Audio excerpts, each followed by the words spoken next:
And we are back. Here I am, Fly Navarro, and today I'm being joined by my dear friend Chris Fischer. Chris, how are you, sir? Good, good. Thanks for having me, man. It's good to be here. No, it's great to have you. I was talking to Avery the other day, and she's asking me all these questions.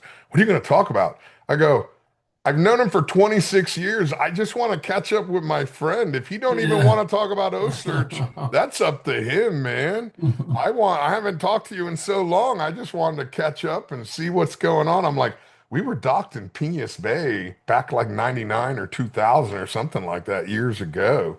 So, and then a couple Yeah. times when it was the OCEARCH, you guys were in Key West and we were hanging out with all your guys. So, they'd Yeah, it's always been a come in. wild ride, man. Yeah, man. But Piñas Bay, though, back in 99 and 2000, that was the good stuff. Man, that was great. All of that Los Sueños in the early days of when the East and the West kind of started coming together there. First started coming together. Yeah, right I there I at remember the that time. year we were down there, people were asking me, "Have you ever been to Los Sueños?" I said, "I was in Los Sueños when it was just one single dock going down. Yeah, There was yeah, no docks. It was one yeah. single dock." Yeah, I think, Brett's first trip there, there wasn't even the one doc. I think they were shooting a movie there. Some movie. It was before the Marriott and Sueños, back in the late 90s. But then, yeah, no, Bill's come in and done an amazing thing. He had amazing vision and courage and fortitude to battle through the early years. And we were happened to be there, I think. We got really lucky, I think, during kind of the glory years of outdoor television, which was a really limited period of time. It seemed like from the late 90s into about 2009, 2010, kind of before the internet, when Before everything social was, media was yeah, grabbing you.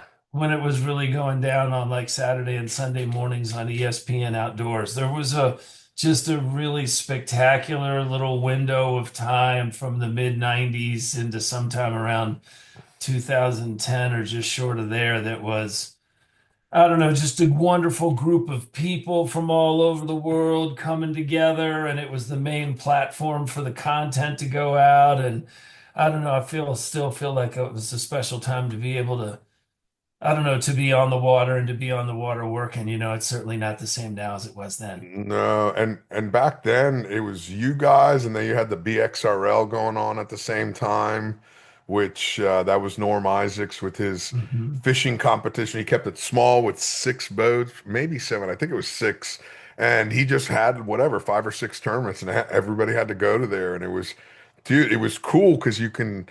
It was cool for me because it was always places I was docked at, so I can like, oh, I know the winners. Yeah. I know the Yeah. winners.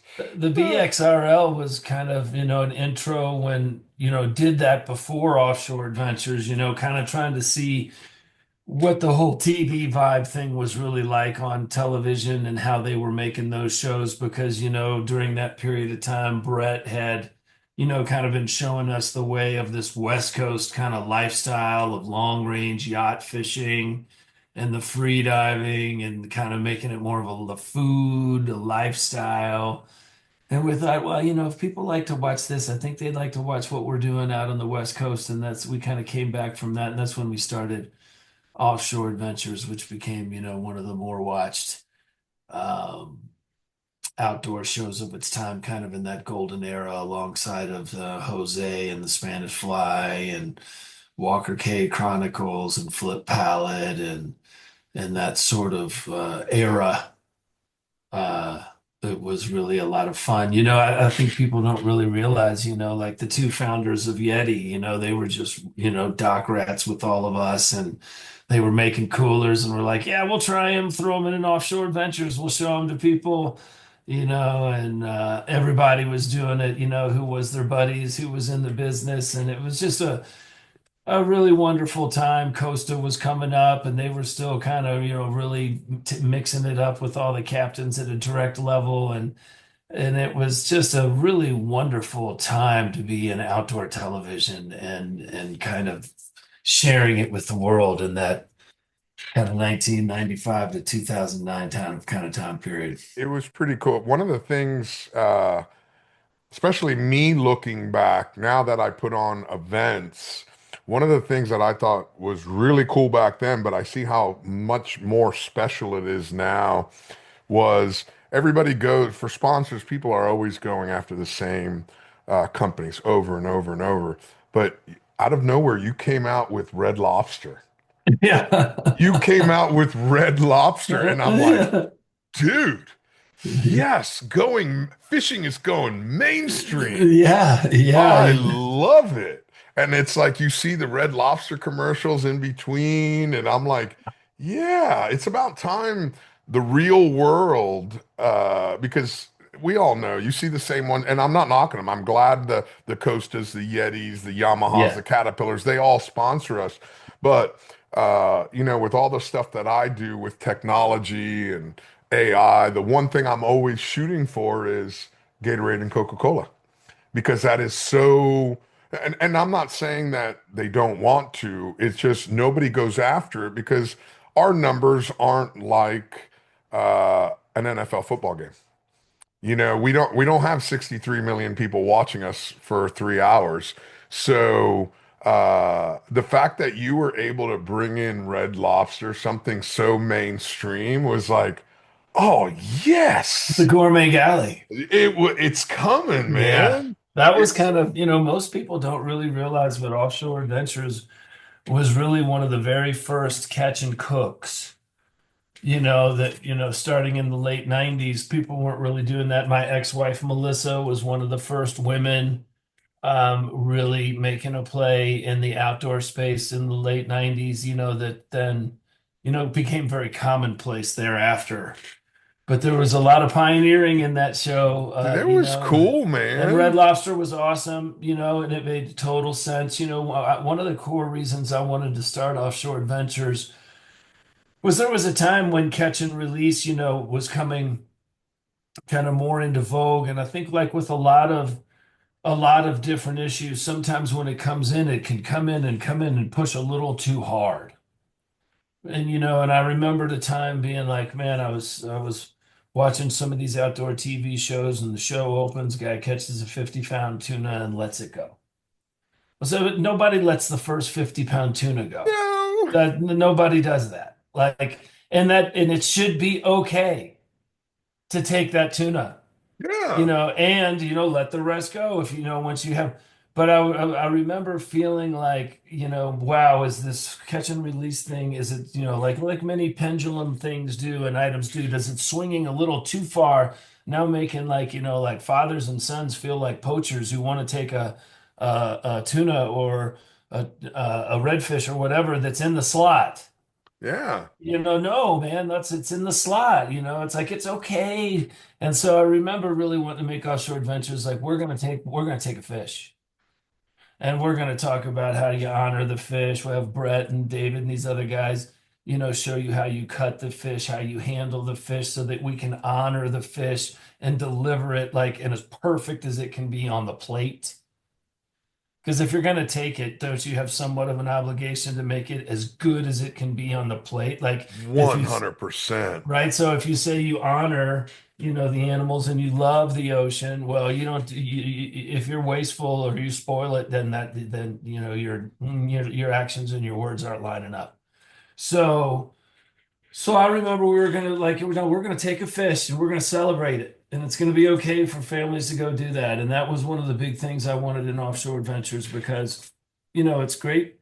Catching and releasing is great, but we have great management, we have great data, we have great legal limits, and if you're operating within those legal limits, you should be celebrating those moments with your family and enjoying some delicious, you know, food, right? Super organic, perfect God's food. Farm to table, man. Yeah, so that was a big part of the early offshore adventures, was making sure that, and the Gourmet Galley was a big part of that, and Red Lobster and a woman named Carrot Suits, very forward thinking people there, and that turned out to be a real winner for everybody for a number of years. Yeah. Now, correct me if I'm wrong, because that was 27 years ago or whatever it Something was. like that, yeah. Um, But you guys would also highlight whatever recipe with that fish with some kind of local flavor to it. If you were in a certain country, you kind of highlighted, hey, we're in Mexico, that we're looking to do a little bit more Mexican theme. If you're in Costa Rica, you're looking a little bit more Costa Rica theme. And it's something that for me, I've had the pleasure of going fishing so many different countries. One of the things that I enjoy is going to countries and having fish how they locally cook them and serve them and eat them, whether you're in Japan or if you're in the Middle East, Saudi Mhm. Arabia, Fujairah, all these different places. And that was one of the things I really enjoyed about the your show is the highlighting of how important meals are amongst us. When you go to a new location, it's breaking bread with somebody is a big deal. To me, it is. Yeah, I mean, that all came back to, our first chef, and it was there for a number of years, and kind of who I think about when I think about the gourmet galleys, this guy named Chef David Trailer. This guy is a gift. He's a savant. Like many artists, he's kind of, you know, got that eccentric side to him. But when it comes down to his food and his creativity and his depth of knowledge, like genius level, when it comes around food and food cultures. That was really him bringing that in, a little bit of local flavor everywhere we were, kind of my simplistic view of it was just kind of, man, when we're out here on the water, every place looks the same. So, like if we're going to do the food and we can mix in the local market and the local vibe, that's kind of what will help people see that these places are actually different, but when you're on land. Yeah. And so, that was, but really, David Traylor's, really savant, genius kind of food guy. And he led a lot of that. And, I've never eaten like from 2000 to 2000, I don't know, 7 or 6, however long that run was. I will never eat again like I ate during that window of time in my life. And I've probably had 99 of my best 100 meals of my life during that period of time. So it was a good time. No, that was, being tied up next to you or anchored up next to you guys for a couple seasons and then again being able to watch it, back then it wasn't like being watching Facebook and Instagram that you're watching so many damn fishing Yeah. reels. Listen, it's Saturday. If I wasn't Yeah. fishing and I'm just vegging out at home, let me see what the boys are doing, man. Well, and it used to be wild, back in the day, those shows, it was regular for us to get 500,000 viewers a week and, every once in a while pop a number in the six, seven, 800,000, viewers, just for the half-hour episode, back in the day, and that was kind of the only source for it. And that's what allowed the bigger sponsors to be able to come in and monetize it in a way that actually provided enough financial resources that you could actually go do some of these things and make a business out of it and create a lifestyle out of it. Um, so it was, yeah, it really started though, I don't know. I grew up in Kentucky, chasing fish and frogs around the woods, and farm Okay, ponds I'm and glad you stuff. brought that up because I always thought you were originally from California. No, no, I grew up in Kentucky on the Ohio River and Harrods Creek and chasing smallmouth and largemouth bass around and bluegill, frog gigging. That's at night, that sort of stuff. Kind of just fell in love with being on the water. And then my parents bought a condo on Marco Island, Florida in 1970, like right when it was first opening up. I think they just opened up the beach Yeah, then. I mean, I think the only thing there was the Marriott. Okay. And it was at a place called the Trade Winds. And so then from Louisville, every holiday break, I'm fishing all the time up there. And then every break, we just, loaded up in the station wagon and drove 18 hours and we're there. And so we had to drive 18 hours to go back to school. And so really Marco Island is where the kind of passion transferred into the saltwater. And then it didn't come into the Pacific side of things until I got moved out there in the early 90s. But yeah, no, really at Marco Island. And I talk about Marco Island, Marco Island in the 70s, the 80s, the early 90s. It was not the Marco Island of today. Florida in general was not the Florida Yeah. of today. There's nothing out there back then. No, just wiped out, by all sorts of different gear types, primarily the banning of the gill of the in November of '94, the banning of the gill nets when the citizens of Florida, rose up and publicly voted for a constitutional amendment. That was a real leadership moment in ocean recovery by anglers, taking some of the ownership and determining direction in their own hands and really bringing it into a little bit more management by the people for the people. That was a big move, right? Yeah, Because no, no, listen, when I was in college, I took a public speaking class and I actually spoke about that amendment. yeah, I spoke about it because it was huge. It was a huge thing here in Florida. Now, was that 94 or yeah. 91? I think that was that might have been 91. 94 might have been Magnuson Stevenson Act when all the other shark stuff came in. Okay. And Uh, the only reason why I say might have that been 91. Yeah, November of 91 and no because 94. I graduated in 91. I graduated high school in 91, and my second Yeah. year in college, I did this public speaking and I talked about how we passed that. Yeah, no, you're right. Because 94 was when the Magnuson Stevenson Act, and that came in kind of more the general fisheries management, how we were going to approach looking at things from a systematic standpoint over the next 30 years, which I don't think a lot of people really get. Like all that stuff happened back then because the recreational fishing economy had collapsed.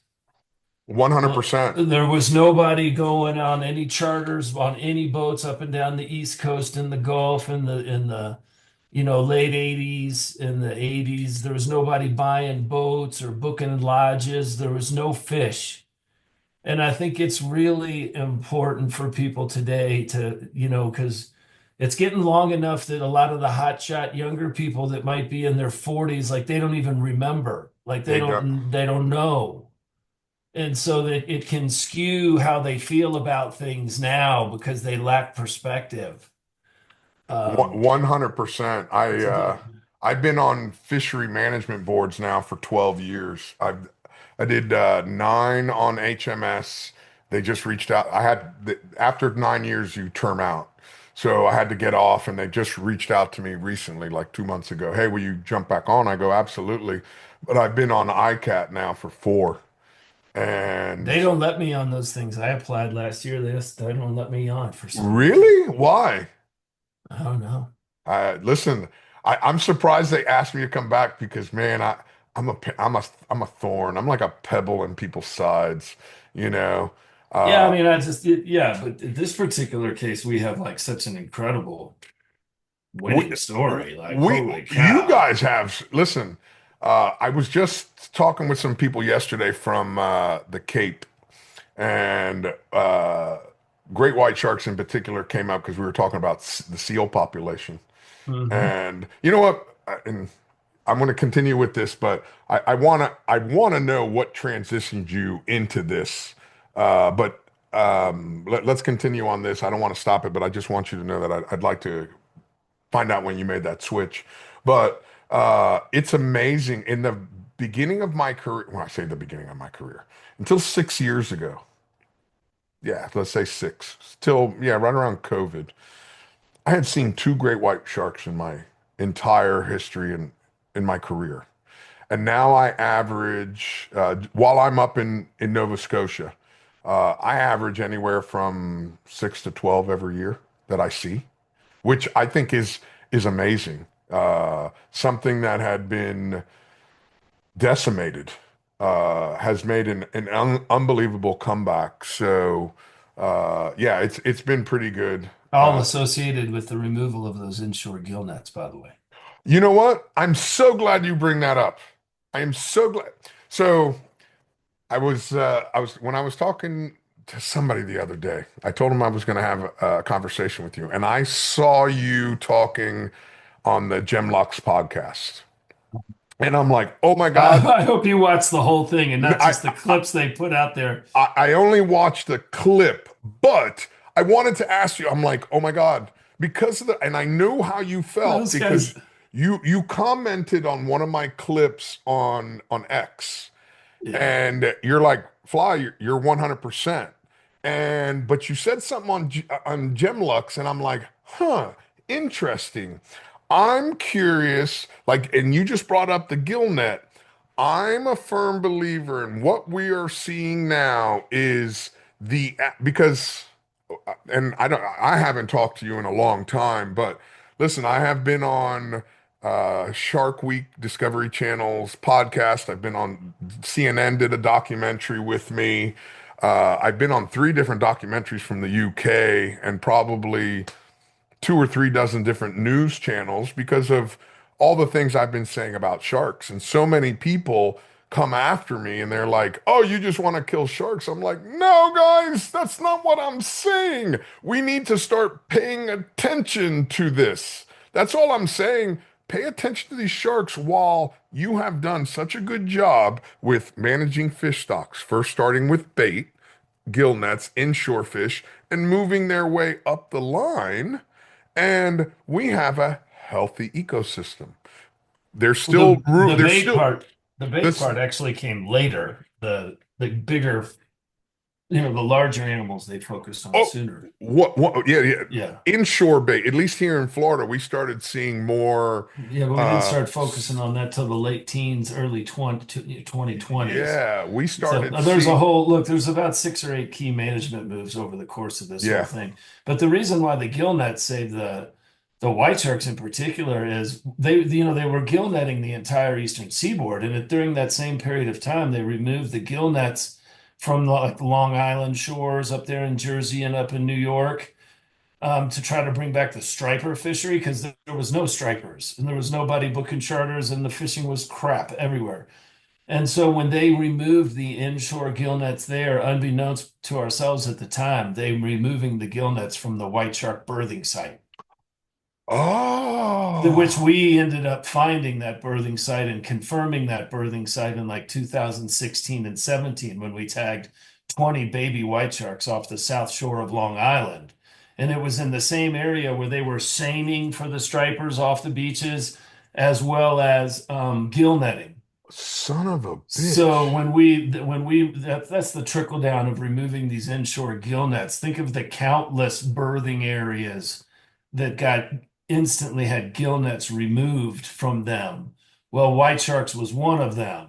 And it takes them about 20 years to become sexually, start sniffing around, 20 years to start sniffing around to eating seals and so forth. Yeah. About 20 years later, we start to see them showing up at the Cape. So that gill net story was really specifically related to that New York, New Jersey bite when we got the gill nets, because it wasn't just Florida, man. They were trying to get them out of the Northeast to bring back the striper fisheries, the Mid-Atlantic to bring back the redfish fisheries, down in South in Florida, the snook and the redfish, the trout, Yeah. everything else, and the Gulf, the same. So I think the biggest thing that's lost today is that we started radically affecting how we manage the ocean back in the late 80s and early 90s because the recreational fishing economy had collapsed. Charter boat guys couldn't book a date. Nobody was selling boats, trucks, et cetera, et cetera. So we're like, holy cow, we got to turn this around. So it started with the gill nets coming out in the late 80s and early 90s really kind of, I don't know, the real image of that or the iconic moment of that is the Florida vote, like you said, in November of 91. But it was also being done in other states just by management and not by constitutional amendment up and Okay. down the eastern seaboard and then into the Gulf. And so that was late 80s and early 90s. In 94, we started to protect our sharks with the Magnuson-Stevenson Act because we started to see that in areas where we lost our sharks, like whole ecosystems and fish populations were collapsing. So that was where we kind of started to protect some of the bigger stuff. So we're kind of, the gill nets are out and we're looking after some of our bigger sharks. Primarily that was driven around the dusky shark because the dusky shark had just been decimated and they used to be everywhere. And so that was cruising along in the 90s. Then in the early 2000s, a bunch of us came together. You may remember this, I don't know. there was a bunch of us. I was on the board of the Billfish Foundation at the time, and then there was CCA, and there was Guy Harvey and IGFA. We all came together, and we got these long lines removed from the Florida Straits I remember that. around 2001 or so, and that's when that whole swordfish buoy fishery started. Remember when they started buoy fishing all the swordfish, kind of trying to figure out how to catch them to transition out of long lines? That was enormous. The reason why you're seeing 40 white marlin a year being caught off the mid-Atlantic and guys catching white marlin off the South Shore in Nantucket and the sail fishing you see in South Florida is because of that long line removal from the Florida Straits in 2001. I just don't think people realize back in 2000, people used to drive their boats from Florida to Central America to go catch sailfish. That's how bad it was in the Oh, nine in the 90s until if you caught a few a year, you had a pretty good year out of Miami. And people would drive. I just want all the young people who are in Florida listening to this today. Just 20 years ago, 25 years ago, we used to drive our 50-foot sport fishers through the Panama Canal to the Pacific Ocean so that we could catch decent numbers of sailfish. Just let that. I know now that you can go out with your buddy in a kayak and a bucket and six baits and catch four before breakfast. But it wasn't always that way. So people get like, we need to do this, we need to do that, and what they don't remember where we came from, and they're trying to take us back to the very mistakes we made before just because they lack perspective. They think like what it's like now is the way it has been. No, no, no, it's way better now. it's no, it's phenomenal. The fishing that we have off here right now, it's amazing when Should be basically the best in your life twenty if you're thirty, in and Florida. it's not now, it doesn't last as long as Costa Rica, but it's not uncommon to have 30 fish days, 30 and 40 fish days off of Florida. Man, it used to be in the 2000, if you caught five a season, you were thrilled. Oh my gosh. I What I about the mid-Atlantic white marlin numbers? They're like listen, I unbelievable, bro. remember when they were getting ready to put white marlin on the endangered species Yeah. list. Remember when they'd have the Mid-Atlantic tournament and they would just hope they'd have one qualifier, And now 40 a there's day per boat. there's yeah, it's that Virginia, Ocean City, September, unbelievable bite. South Shore of Long Island is back again. Used to like the 50s. That's Like at Nantucket, they're sticking them on the South Shore full speed again. I my first time traveling up and down the East Coast, I fished out of Fire Island Inlet. I was in a Uh, town called Babylon, Long Island. And I'll never forget, we were going out, and I'm like, hey, how long before I put the baits out? He goes, we got to go 96 miles before we get to the tip of the Hudson Canyon. I'm like, we got to go how far? And he's like, 96 miles. I'm like, oh my God, that's a yeah. fucking boat ride. Yeah, it's a long way. That's But a it's long, it's it's just so interesting because, now when you look at, remember the objective was to bring back the recreational fishing economy. And now a lot of the people from which are, struggling in the new kind of wild ocean are fully booked for yeah, years. Like they got to basically wait for someone to pass away to get a day on their calendar if they're one of the highliners, 100%. going years out. And they're complaining. Our goal when we started was to make sure those people had a job. And like if we did really good, we felt like maybe we could turn it into a multi-generational business so they could pass it down in their family. And we've got ourselves now in a position that is a radical turnaround from 1990, and it It's a should be celebrated. Very much so. Now, what were the years that you were on the board of the Billfish Foundation? Oh, I don't know, but if I had to guess, it would be something like 2000 to maybe 2006 or something. Okay. All right. I'm curious because I've been on the board now 4 years. I've been a board member for 4 years, 4 or 5 years. And it's kind of for me, it's kind of my sweet spot that I'm very Yeah. happy. I go to so many countries. Like right now they're doing all the satellite tagging. And because I go to all these different countries, I've had the 40 for 40 change into Japanese. I've had it change into Arabic so I can share with all my friends over there. Hey, if this is something you guys want to do so we can see what Billfish is doing in your area, we can help you do this because I believe conservation is something that should be practiced globally. You know, it's not doing you any good if you're doing all the great conservation here and then the fish are Yeah. dying somewhere else. No, that's right. No, You it's know, you. Yeah. and We're in a real interesting situation when it comes to that here in the Atlantic because, in the Western North Atlantic where we are, we're teeming with life at abundance levels we haven't seen since the 1950s, 1960s. And you go over to the Eastern North Atlantic, over to like Western Europe, the UK, dead, decimated, yeah, no fish. The Med, dead. One day, if we don't help those people start bringing their fish populations back, they're going to come for our fish. they're And already it's not going to be good when it happens. they're already trying to. That's what I'm saying. They're, So listen, that's in ICAT, it's a constant fight for quota. It's a constant quite fight for quota. And the EU is, it's funny because since we've been talking, my buddy from France, he sent me a text message. And he's like, yeah, there's nobody that we can talk to about our fisheries. no. There's nobody. They just go in there and They have no recreational economy at all. They they, don't even let the recreational people go out and catch fish hardly. they And don't. they kind of hold it all for the commercial people. And then the commercial guys come in and they're still doing stuff over there we banished 30 years ago. They're still gill netting. They're still like dragging the bait all the way up into the beach, right into town, like it's look, They, we here's the thing that's the most interesting thing to me that I want to communicate from a global standpoint. You ask about why I pivoted and things like that. We now have a playbook on how to recover an ocean basin. Florida is the best in the world, and then NOAA and the rest of the eastern seaboard is standing right beside them.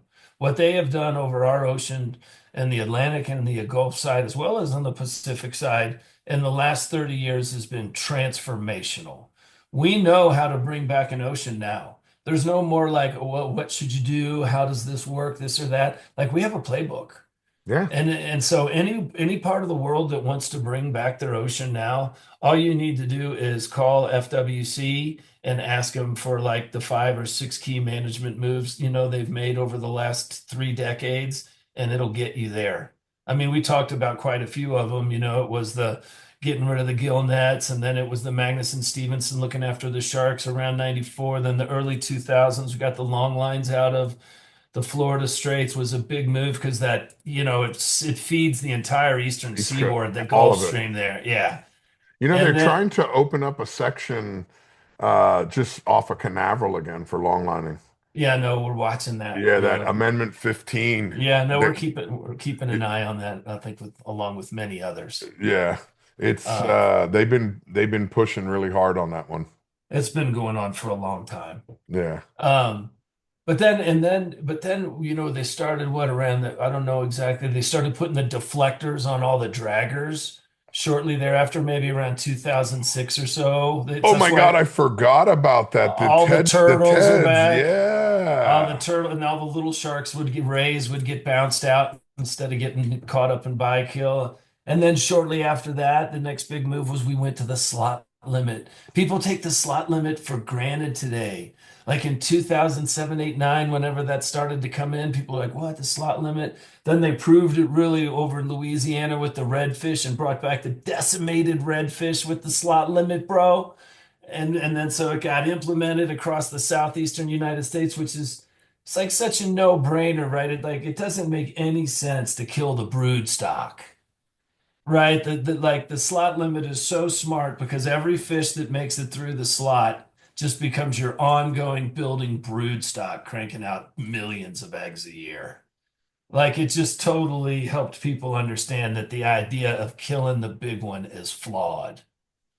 Eat several small ones. Let Yeah. the big one go because some of those fish are 40 years old until they become breeders.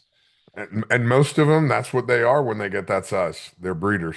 Yeah, that's what, and like it doesn't make any sense to be killing our breeders Yeah. when you can kill 10 little ones and it doesn't matter, you know. So the slot limit really helped people get that. And that was coming up in around 2010, just slightly before that. And then we started to see we were having a lot of success with the marine mammals coming back from the Marine Mammal Protection Act, as well as a lot of the fish species. And we hadn't been managing back their food. So you started to see some of the states got aggressive even before the Forage Fish Protection Act of 2021. Even before that, in like 18, 19, 20, you started to see the governors of like the states of New Jersey and New York pushing the Menhaden fleet out of state waters. So they had to only catch the Menhaden outside of 3 miles. And then the bait started to explode up there. And then the Forage Fish Protection Act, I think was 2021 that came in where we really started trying to help look after the bait fish because we've been managing back all these individual species, but not been managing back their food. And we needed to, we're starting to have some success with these bigger animals. So we needed to get on the food thing. And then right across COVID, people kind of took a little break from the water during COVID, and we had just made some big moves on the bait. And then when they kind of came back out a couple years later, people were like, "Oh my God, the bait!" And people were seeing things we hadn't seen since our great granddaddies were alive. With all the sharks crowding baits up on the South Shore of Long Island and all that crowding baits all over the place. People not used to seeing that, and it was an exciting time. It still continues to be an exciting time Listen, today. the bluefin tuna on the South Shore of Long Island, they're seeing them again that they haven't seen in 20 or 30 years. Yeah, California's been incredible for years. Nantucket and the Cape have been great for years. The Bahamas are back.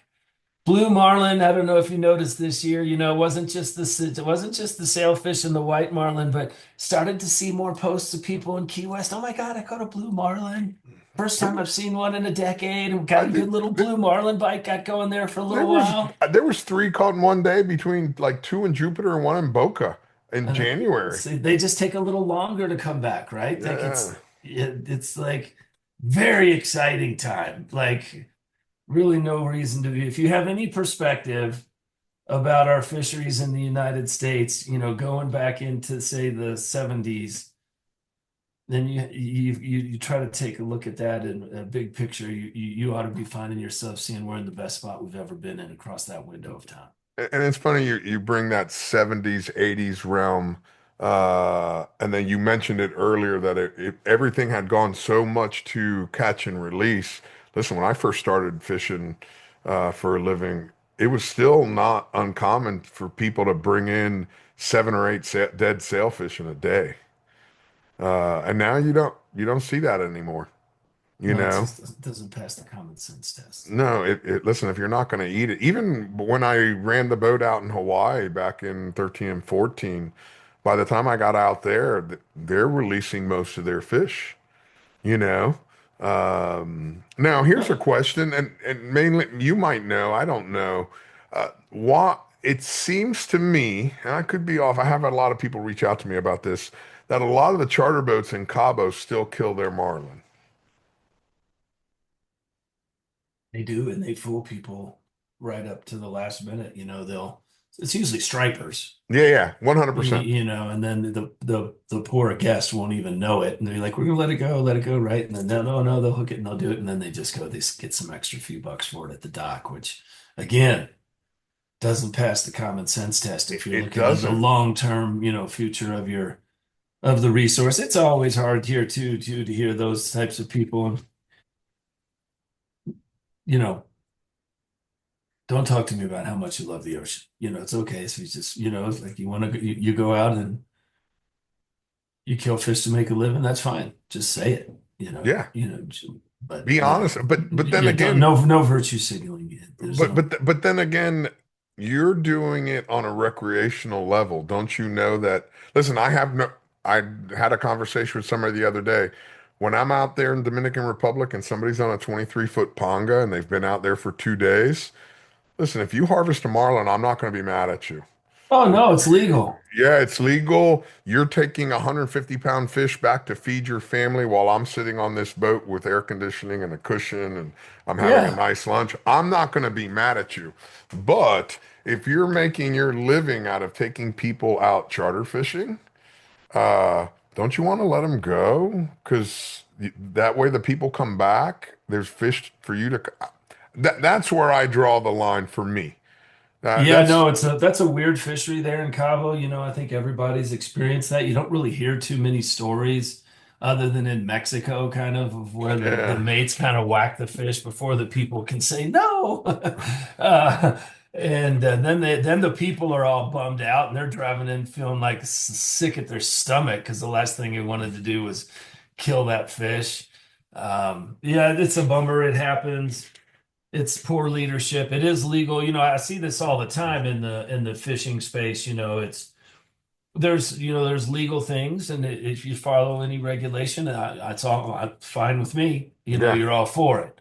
But there's also like piss poor leadership that's legal. yeah. So I may not be looking to you for thought leadership when it comes to the ocean space because you like to gamble with your buddies and see who can whack the biggest breeder. That's fine. It's legal, but don't be talking about how much you love the ocean to me or how much you love the fish, to me when you're in that particular situation because it's totally legal. Go have a good time, but we're not going to be looking to you for any sort of thought leadership in the space because it doesn't pass the common sense test to gamble with your buddies and see who can whack the biggest breeder. You'd be better off to see who can catch the most small ones, Yeah, or whatever. I mean, and it's legal, and I got no problem with it. I want to say yeah. that clearly, but I'm not going to be looking to you for thought leadership when it comes to managing the ocean and looking forward. So the only pushback I, and this is just me personally, this is not me trying to change your mind. The only pushback I have on that, because as you know, I run the Blue Marlin World Cup, which is, It's legal. I got no but problem with it. but Yeah, at the same time, I'm putting on this tournament, and I am spending just as much time, if not more than most people, sitting on these fishery boards to uh, make sure the fisheries are protected for everybody. So, I, again, the one of the at least the way I feel is there's a whole industry that is supported by us going out there and catching and releasing fish 95% of the time. And when these tournaments go into certain towns, like the other day, I had Brett Gaskill from Morehead City. He's on the board for the Big Rock. And we all know Big Rock is one of the, big it's ones. like the third or But fourth they let largest. go. Like 90% of the fish get They let they go in that they thing, they right? let, they let go 97%. Yeah, It's like a 4% mortality rate, and the amount of money that comes into the town just for that week sustains most of those businesses all year long. yeah, And and uh it's totally legal, yeah, no, it's so totally it's no legal. problem. Yeah, I'm one of those, and it's a very fine line. Just like anything, it's very, I hate to use the word politics, but it's a balancing act. At what point can you go to your family and say, okay, guys, we have to make a difference? Do we go for a 5-day vacation in the Keys or do we go for a 2-day vacation in the Bahamas? What's the choice we want to make? You got to make choices in life. And it's 100% legal. The government allows us to do it. Yeah. But at the same time, while that is going on, I'm going to get on my soapbox and talk about conservation. You know, Yeah. I want people Well, to fall in love with going fishing because once you fall in love with it, you're going to want to conserve that resource. absolutely.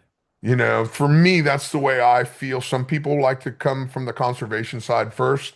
I like to come with the love side first. Oh, I come with the fishing side first. I mean, it's just like hunting too. I remember once when I was a little boy, one of my buddies went out and he killed a robin with his BB gun in the backyard, and his dad wanted to get kind of upset, like, "Oh, you can't kill a robin," 'cause the kid didn't know.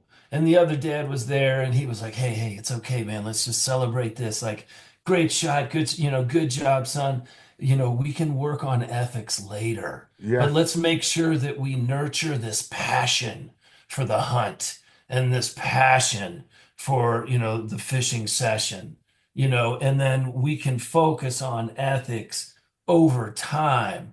But you don't want to come in with this like ethical push too Yeah. young on these kids. They don't understand it. Then it makes it not fun. And like, oh, did I do something wrong? I thought we were, no, no, no, you did some great, so nurture that passion for the hunt, Mm. for the fish. And then over time, you say, okay, hey, Johnny, now you've done that. You see what this bird looks like? This is a songbird.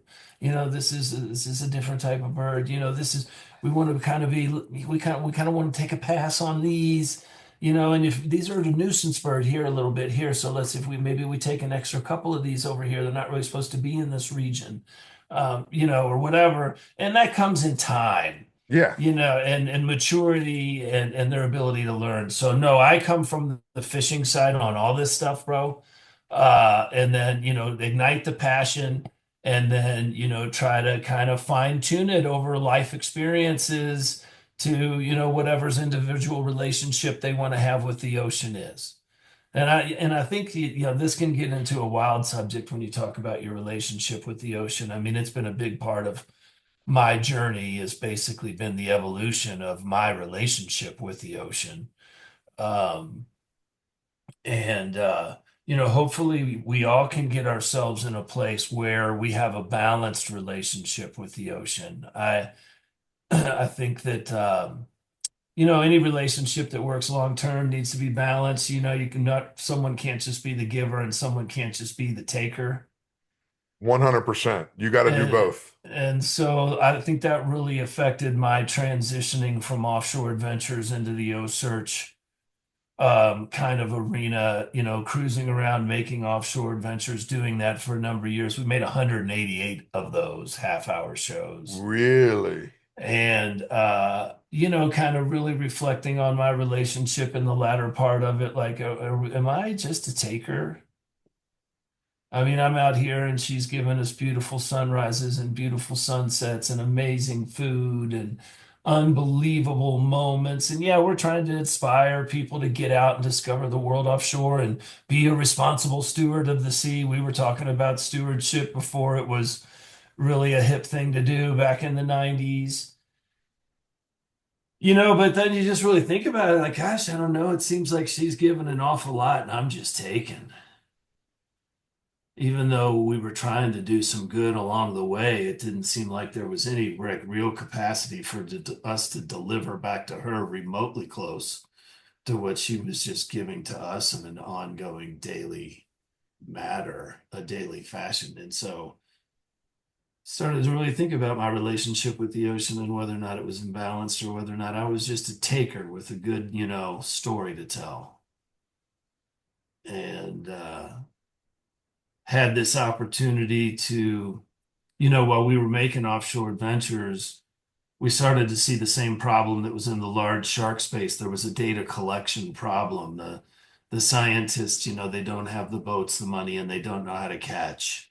And they need these data sets to then write papers about to leverage for management. And I started to see that when I was on the board of the Billfish Foundation. So while we were making the shows and I was moving all over, mostly the Pacific between Southeast Alaska and say the Panama Canal, I started to take the scientists who were studying whatever we'd be catching in any certain region, So if it was in the Sea of Cortez, we'd take the sailfish people. If it was, if we were on the Hannibal Bank, we did black marlin people and so forth.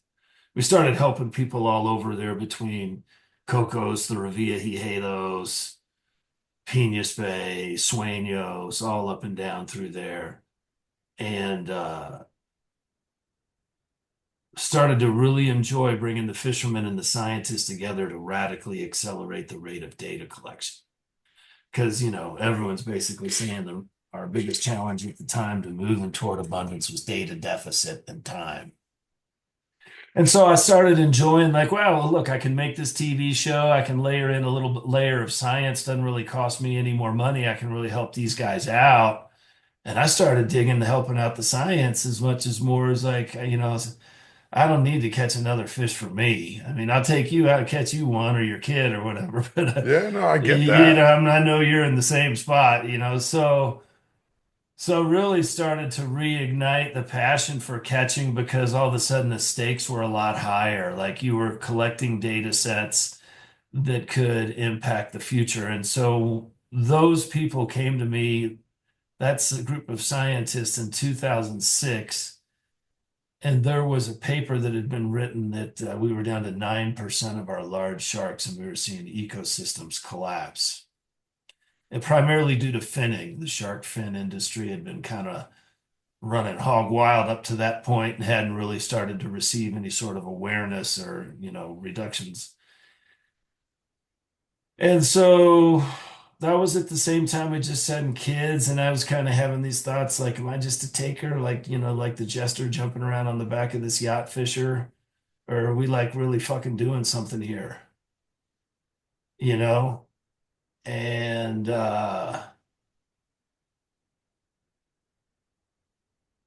I started to ask some questions of the scientists, like, how big a deal is this? He's like, Chris, your little offshore adventure thing you have going here, like, if we don't figure out this large sharks and these large predators in the ocean, there's not going to be offshore adventures for your kids. And for me, it was really simple. It was like, my kid's going to be able to go out and catch a fish sandwich, eat it. Then just go out and catch a fish, eat it. Yeah. Fish sandwich. So in some places, no, if we don't sort it out. And then, I was also chasing impact, and there was a moment I started to see with the impact I wanted to make that being even a big player in the fishing space wasn't going to be enough to do it all, to pull it off. Because the fishing space, like we're so in it to win it, like we all know each other and it's so intense on the inside, but it's like the space is tiny and no one outside the space pays any attention to what's going on inside the space. And everyone's so in it, but it's like an echo chamber almost that doesn't have enough scale. And so I would be lying if I didn't. I saw an opportunity. I was sitting there. We did this shark thing. I wasn't like the first trip was just a gift to help the scientists out. There was no plan on doing the shark thing. Yeah. But I did see, I was talking to my sister and I did see an opportunity. I was like, man, we're chasing impact here. Cousteau was really my childhood hero. And I did see like a glimmer of light way out there that was like, maybe we could pivot from fisherman to explorer. And if I can pivot the brand from fisherman to explorer, we can 100x the scale of the conversation because ocean explorer conversation is much bigger than um, fishing thought leader, as far as like communicating to the general public. Ocean Explorer space vastly bigger. Yeah. And I was like, so maybe we can pivot and I can become the Ocean Explorer of my time and leverage that position on driving all this science and data collection to ultimately swinging back around and helping the area I came from, which is the rec fishing side, by having the data sets we need to manage the whole system toward abundance. And at that time, I started benchmarking like Cousteau's life. He led 22 expeditions. I'm like, okay, maybe if I can lead 23 expeditions, in his reach and and then the biggest misses in his journey, that I could maybe try to build on to, take it to another level long term after I'm gone. And so, yeah, so I started benchmarking him, and that was the moment when I saw an opportunity to pivot from fisherman to explorer. This is around 2007, 2008, and I thought I saw an opportunity to radically increase the amount of impact we could make on the ocean toward abundance if I got outside of fishing and more into ocean exploration because of just the scale of the conversation. And now, we'll have we have 3 billion hard impressions a year around our work, with a total potential reach of like 35 billion. That's awesome. And this is because of the shark, right? And everyone's into the shark thing, and we're the world leader in the space because we bring the fishing and the practical experience, and then we just serve the science communities. We just here's the thing you couldn't get your hands on. Here it is, safely. Do whatever you need to do. And that practical capacity allows any scientist to become the world leader in the space because you're allowing them to collect data sets no one else can. That's now, how many sharks have you tagged? How many white sharks? Let me be more specific. How many white sharks have you tagged? Approximately. So what we've now completed 48 expeditions around the world Okay. since 2007. We've tagged just in the east coast of the US here. I think we're around somewhere around 110, 107, Okay. just off the east coast, and then you got another 40 down in Africa, and you got another 30 out in Guadalupe and Southern California and the Farallones. So I think you're somewhere around just white sharks alone. I think if you added it up, you'd be somewhere around 200 and change. Okay. And then total sharks would be some crazy number like seven, 800. I don't know. Yeah, but listen, the white sharks, I think one of the things that drove my love for the ocean was the movie Jaws, which a lot of people our age, Yeah, it either pushed you one way or another. For me, it pushed me more towards the ocean. Oh my God, this is so cool. yeah. So the fact that you're tagging these white sharks and you're starting to see more of them, for me, it's way cool. We've Now, won this one. Yeah, we're winning. It's just a matter of no, that's we got the right trajectory and we're seeing it on the water. and now they got plenty of seals to eat too, which is Well, that's great the thing too. with the seals, man. Yeah. That gray seal population historically comes all the way down to the northern Outer Banks when they reestablish their historic range. Right now, they've just made it to Jersey. Wow. And so, as you know, that herd doubles in size. They go up 50% a year breed from a breeding standpoint. And it didn't matter when it was, 2,000 to 3,000 to 4,500 to 7,000. But now it's like 200,000 to 300,000 to 450,000. Like we got crazy numbers. And so they're reestablishing their historic range and they're slowly migrating down the east coast of the United What States, what is originally their range? all the way down from Canada, all the way down to the northern Outer Banks. Wow. Okay. Wow. And so we wiped them out all the way back up to Canada, right? And then in 1975, the Marine Mammal Protection Act, we started protecting our whales and our seals. And so the little snowball of just a few hundred sharks or a few thousand sharks started building at 50% a year. And now it's got to where the number is so big, it's pretty radical, the exponential growth. Yeah. When Well, we first started our work in 2012, there was some seals off, the Cape and the Nantucket area. There was some seals, I you think the know, number was 7,000, and now we're up to like 58,000, maybe give or take just in something that like that. area. Yeah, Just just in in, that area, just in that yeah. area. And so now, as they fill up all the beaches, they begin to extend their range south. And so there was at first they like showed up at Montauk. They'd have a couple of them show up for a few months a year and go away. Then they show up and they never leave. Then they end up with a big colony and they start pushing further south. So they're just pushing further and further south. And if our white sharks don't do well while that's occurring, they will decimate our fish stocks. And Well, we don't. that was my question to you. At what point? Because I'm hearing a lot of people complain about, oh, we don't see any fluke anymore. We're having a problem with this Seals. because of the seals. And so I guess my question is, at what point does it equalize where, okay, now they spread out enough and then these fish stocks either start coming back or what happens at that point? Well, so You know, think about the difference in the lag you have. You have these seals reproducing at 50% a year.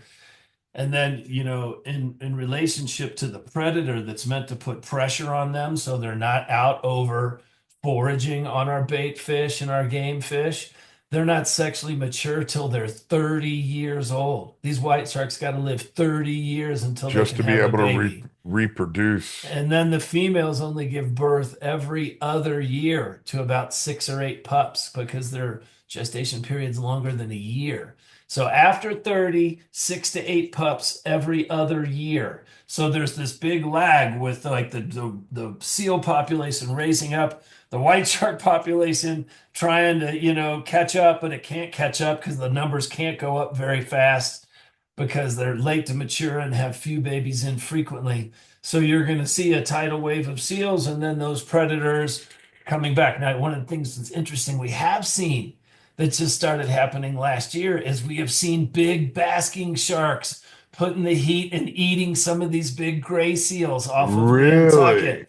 Yeah, so I think you're going to see as the number of seals continues to get bigger and bigger and our shark, management continues to succeed, you're going to see not just the white shark piling in on them. You're going to see the dusky shark piling in on them. You're going to see the bigger makos piling in on them because it's going to require all of those sharks to handle this number of seals that is, the tidal wave that is kind of slowly breaking down the East Coast to where it will finally kind of wash ashore and stop somewhere around the northern outer banks So, of gray seals. uh, my question would for you is, in certain areas, definitely South Florida, the Caribbean, we're starting to see in some species of sharks, I hate to use the word an oversize of them. I think they're starting to conflict with fishermen now, and there's a lot of complaints from fishermen. What is your personal opinion on that? Where people are getting too much interference from sharks, and I know I have my opinion, and I've shared it with plenty of people, but I'm just curious because there are some stocks of sharks that have rebounded very well. Like down here, we see a lot of sandbars, an overabundance of sandbars, and there's a constant, and that's where I've been ringing the bell of, hey guys, we're having a fisheries issue here. Let's look at it before it spills over. And there's already been a couple of different laws that have been proposed. There's one in particular.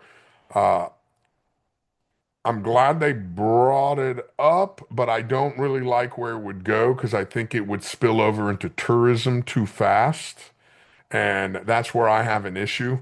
I know here in South Florida, I know of 4 charter boats that have left because they're losing customers because people don't want to feed sharks anymore. So I'm just curious what your opinion is on some of that, like the way you just described the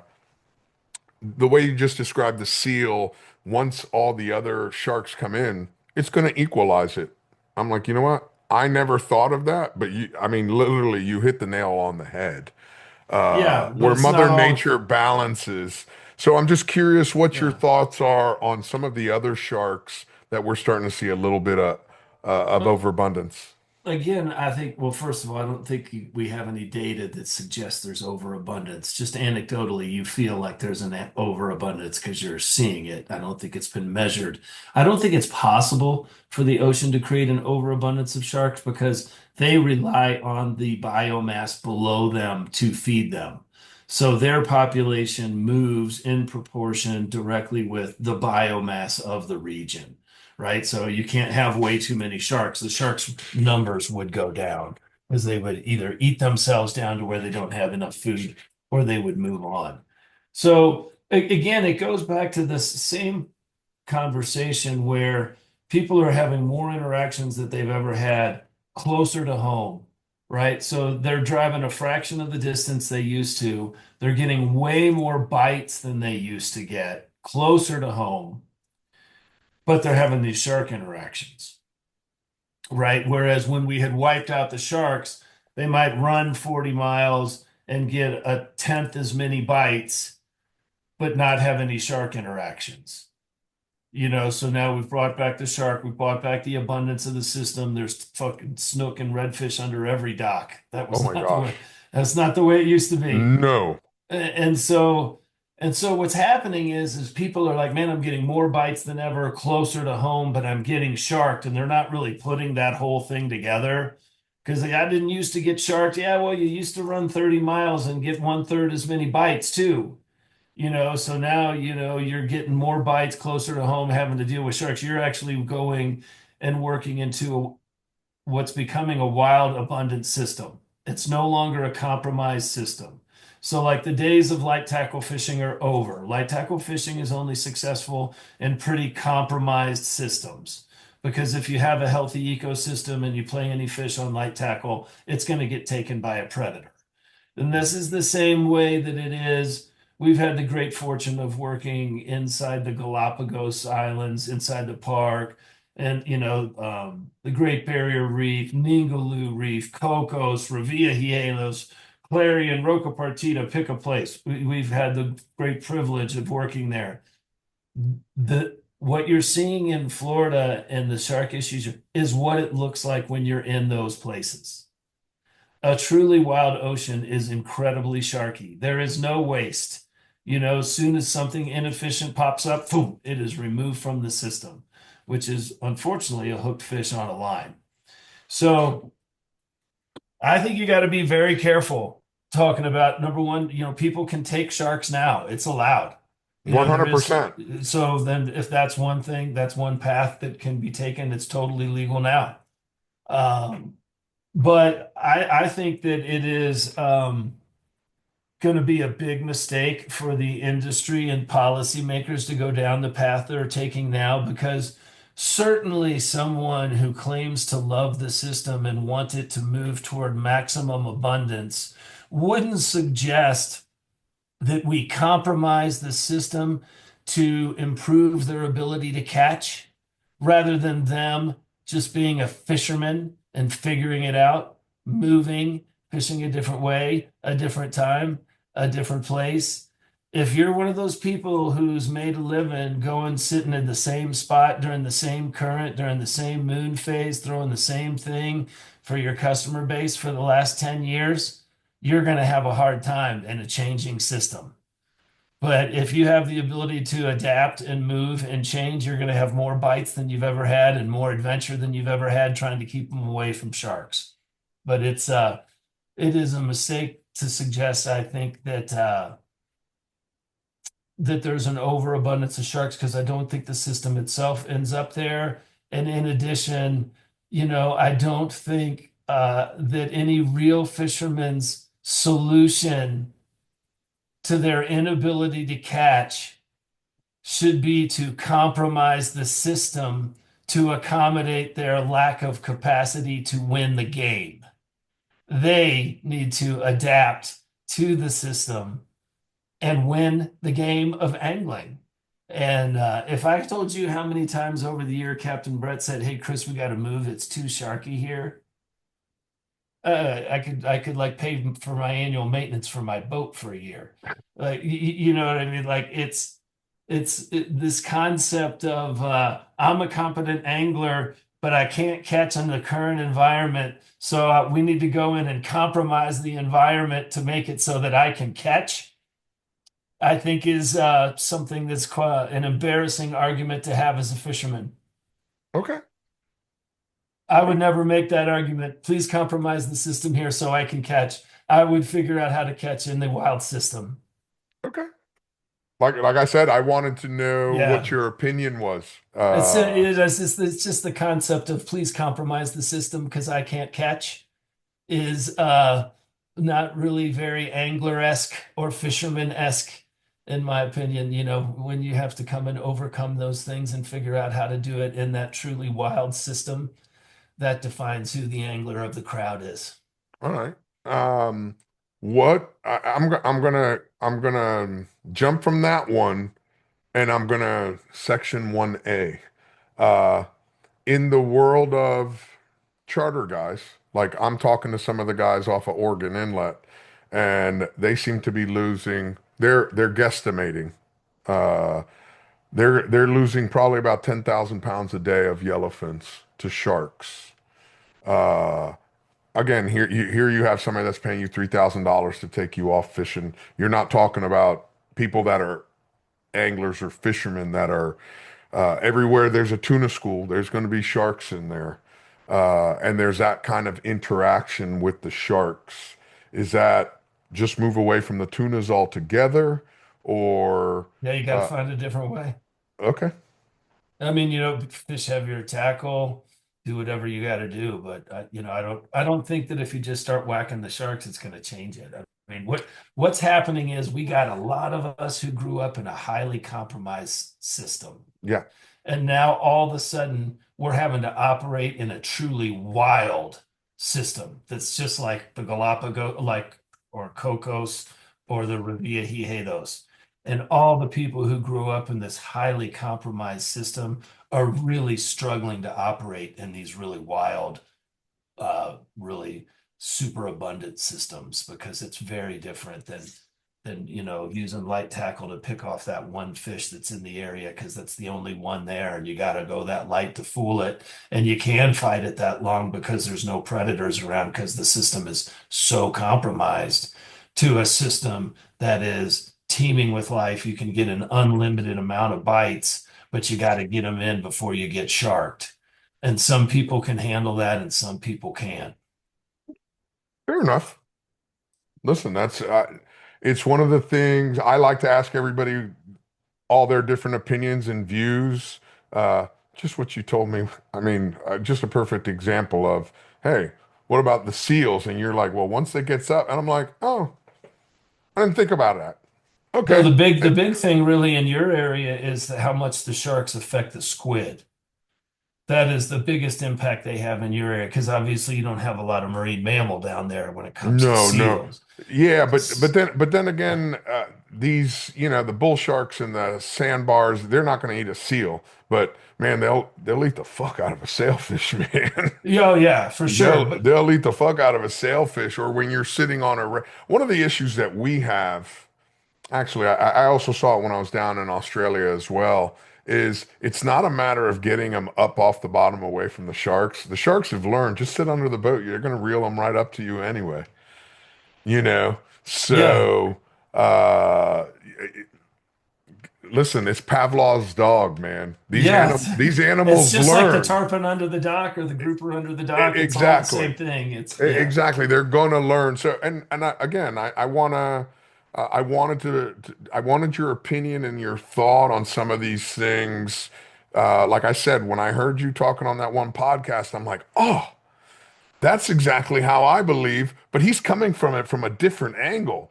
I want to know about that angle so I can understand it. That might make more sense. It might make a little bit of sense, but it's important to me to always ask the different vantage points to see what I missed. Like when I ran boats and people, hey, what are you doing? I want you to do it this way. Why? Well, I do it this way because of one, two, three, and four. Now, if you can figure out another way to get between three and four that I haven't figured out, explain it to me and we can do it your way. I'm perfectly okay with it. But just explain it to me. Listen, yeah, as stubborn as I am on some things, a lot of things I'm pretty open-minded about. I want to hear it. And sometimes it's like I put it in my pocket and I'll think about it and I'll chew on it. And then suddenly I see that another time, a third time, and I'm like, oh, Brett told me about that, or so and so told me about that. Okay, yeah. now I can put it into action. I can put it into my data set, and maybe that'll change the way I think. So it's one of the reasons I was really excited about talking to you. I'm like, oh, Yeah, I mean, I'm a real centrist. yeah, I and mean, I'm not a shark guy. That's the biggest thing I think that people get confused. I mean, I come from fishing. I'm in pursuit of abundance. yeah, no, It's just that these sharks are the conductors of the orchestra. They are the tuning pitch. They are the tuning knife. They are the tuner of the ocean that tunes it toward maximum abundance.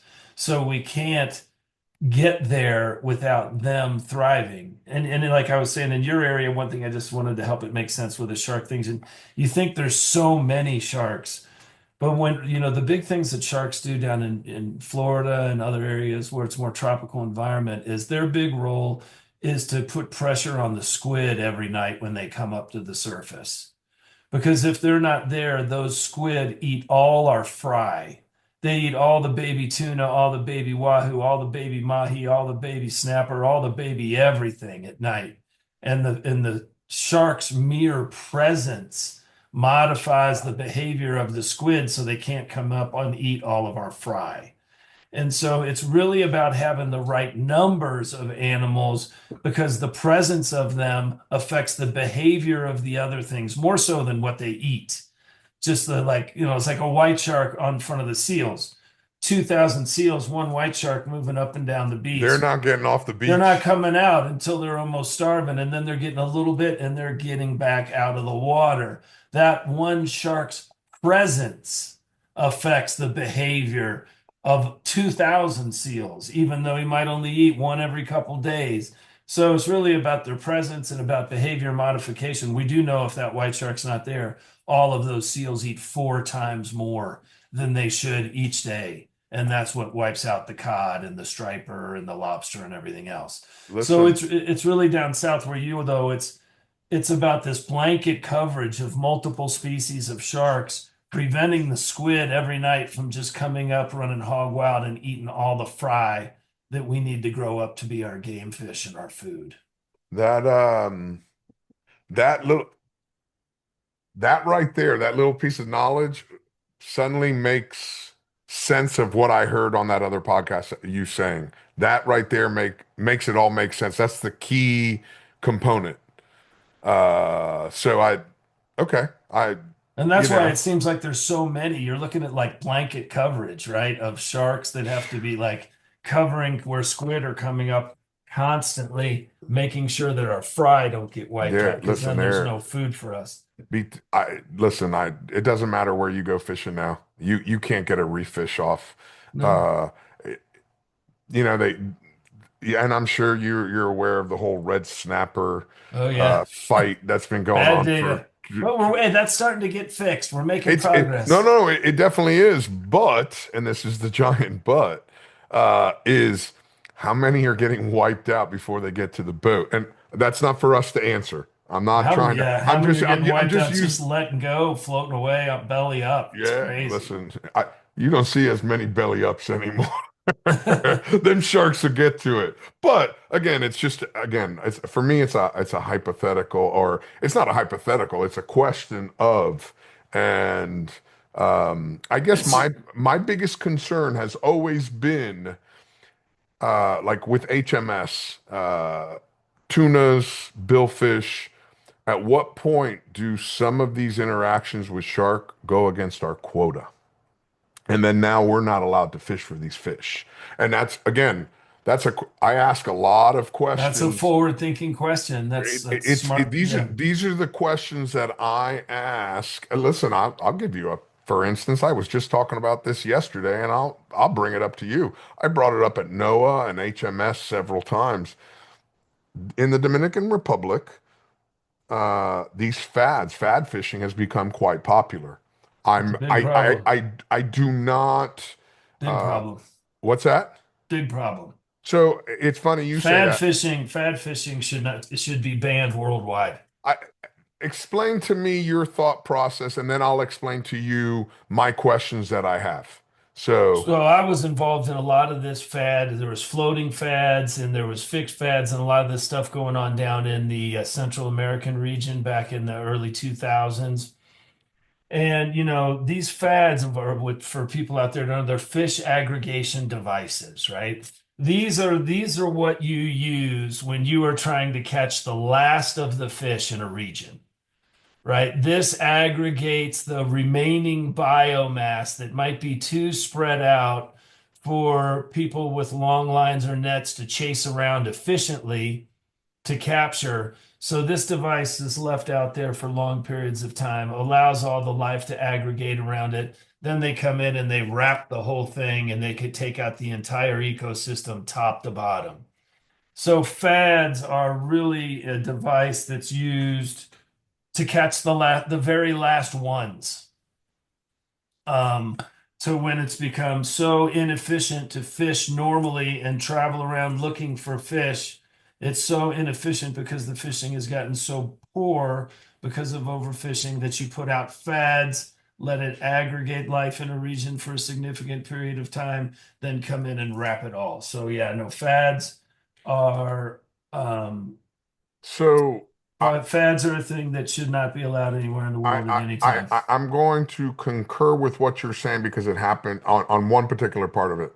Uh, they're doing it now in the Gulf of Guinea, off the west coast of Africa, where they put these Yeah. fads that are floating, and they literally, like you said, the fad will be floating, and they have all these little big eyes and yellow fins, and they just purse seine all around and take it in.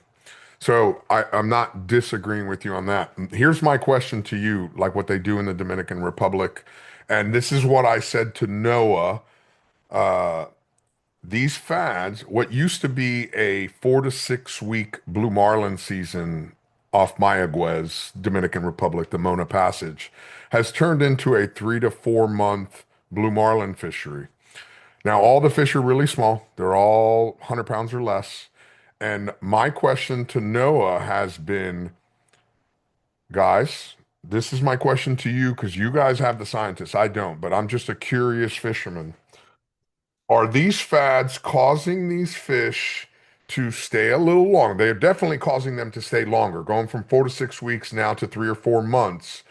It's doing one of two things. It's either A, causing these fish to sit around these fads longer, get healthier when they're younger, when they're 50, 60, 70 pounds, and they're becoming healthier younger. Now they can travel, or are they staying in these spots a little bit longer than they're supposed to be and they're missing a spawning cycle or two? Are Well, you guys? I don't think that they'll do that. I mean, I don't think that they'll miss a spawning cycle or two, but I do think they'll stick around longer if there's food there. It just creates a very vulnerable situation for them. You're gathering them all close together, and it's easy for somebody to come wrap them up. Well, You know, most of the Dominican fishermen, the American fishermen, they catch them and they let them go, but the Dominican guys, you're uh, never going to stop the one guy who comes in and wraps the thing when no one's there. It happens all the time, no, I listen, I can't. even though the billfish guys think that they're just doing it. They have good intentions and they're just catching and releasing lots of big numbers. But when they're not there, their fish are getting wrapped like crazy and they're wiping out the last of the fish. If you need a fish aggregation device, you should be giving the resource some rest. Okay. Yeah, and thank you for your opinion. My opinion is you guys better ask some questions before we've done too many things inshore and offshore, not just You know, in a fishing. lot of places, they're already banned around the world Yeah. because people know how destructive they are. In the Pacific, they weren't even fixed, right? They would put No, I've ran into them. they put Yeah, a it's a beacon on beacon. it. Yeah, and then they would just track it, and the tuna fleet would track it, and they would wrap it. And The first floating fad like that I saw was off of Cocos Islands, where they yeah, would get up current and let it yeah, drift through and pull the fish right off.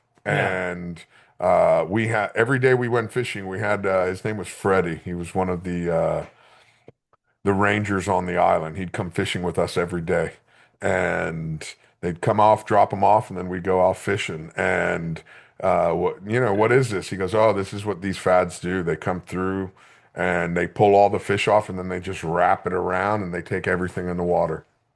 yeah. No. So Again, it's one of those ones where even if it's legal, it's poor leadership. yeah, again, I wanted your opinion on it. I know what mine is, and I mean, I I get there's specific things for different places where you can niche out a different decision on, what's right for this region or that region or another. But unfortunately, you tend to have to regulate at a level that's a little broader than that. And yeah, it makes it too easy to kill the very last ones. Yeah, no, listen, I know that what they're doing in the Gulf of Guinea is it's something that has been discussed because they don't even subscribe to ICAT. So all those fish aren't even part of a quota. All Yeah. of West Africa, they're harvesting everything they can. So, and again, I'm not pointing fingers at anybody. I'm just saying this is what's happening over there. That's for somebody way above my pay grade. I Yeah. got enough fights that I like that I I think it's take on. region specific. Some areas have already banned it, some areas are, not even thinking about it. Yeah, but again, like what you said earlier, once they wipe them out, they're going to come looking somewhere else. Yeah. So and we've done a really good job with a lot of different species. I mean, you've brought up some of the best ones between snook and shark and what we've been able to do over the, I mean, when you say 91 and I'm thinking that's 35 years ago. It's It crazy, hurts me man. right here. Damn. As I sit here with my reading glasses just so I can see you. Yeah, no, you can see someone who's 35 who's like a hotshot fisherman in South Florida and thinks there's major problems because they didn't They see don't the know what it was 70s and the like. 80s and the 90s. They didn't really start noticing what was going on until maybe 2005, and now they were 20, now they're 40. Yeah. And that's usually when you're kind of at your most going for it. I'm the man, I'm the Doc Highliner kind of guy with a lot of your most vocal kind of dispositions because no one's fishing harder than you are at that particular phase. Some Yeah. people have been there and some people have been through it. Some people haven't gotten there, and their perspective is is I is get it because limited, is limited. I remember what I was like at 25. Yeah. There wasn't enough hours in a day. Listen, if I could have petitioned to God to give me an extra hour of sunlight every day, I would have just so I could have fished it. Yeah, sure. I didn't, it didn't bother me. But it is a really exciting time. Like we are Oh, in the midst of the great return to abundance. That's what I think gets lost in this conversation is like we're drilling into this one issue. It's like, whoa, whoa, whoa, wait a minute. Guys, everybody's catching more than they've ever caught in their entire life. And everybody's business is booked for 3 years out, which was the objective. The originally. objective was to bring back the recreational fishing economy so charter captains could have careers in multi-generational businesses, lodges could thrive, boat builders were selling boats, truck manufacturers were selling trucks to pull boats, fishing gear. We've actually won, and but people are forgetting the game we set out to play. And we weren't setting out to play a game that made it so that each person could go out and fish and catch without everything they wanted without it getting molested by anything else so that their tummy didn't hurt at the end of the day. We set out to make sure that every one of those families could support their family and pay for their house and feed their children and send them to college and have a sustainable business. And so here we are in the midst of the maximum sustainability in charter captaining, recreational fishing that most of us have seen in our lives, Oh my gosh. It's ridiculous. and finding a reason to complain about something just because we forgot what we set out to do and You we've know, actually done it. you know what? I like I like that phrase you use that we're complaining because I could tell you how many times I say on a weekly basis, I wish these younger kids would be forced to travel overseas for a year when they're between 18 to 21 and see what it's like living in other countries. Then they wouldn't complain so much here. And the fact that you just said that kind of it reminded me where I'm coming from. So I Yeah, I appreciate mean, that. like No, you no, said, I all these appreciate charter, that. all the guys complaining, and like my first question to him is like, "How's your business?" They're like, "Oh, business is booming, bro. It's been going up, up, up, up, up over the last 10 years, best of my life." We're like, "So what's the problem? Really? What's the problem?" Oh, oh, it makes your tummy hurt when your holy game fish gets taken by that filthy shark. Really?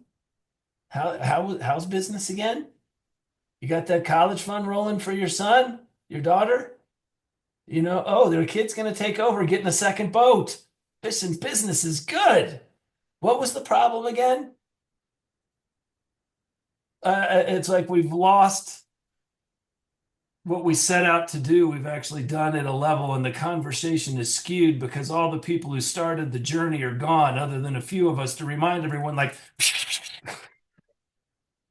we set out to make sure you're booked, Wait and a you're second. booked. You're How booked, what? bro. How was that again?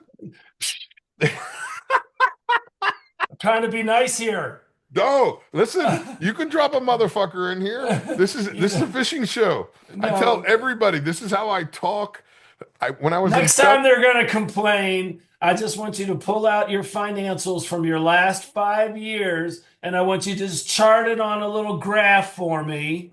And if it happens to be going down, okay, I'll be happy to hear from you. But if it's going up, shut the fuck up. Because that's what we set out to do, was to help you make more money.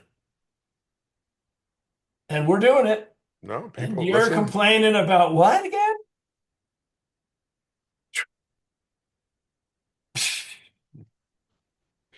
So, That's how I see it, right? So it's about perspective. It's like people get so into like the moment and that, oh my God.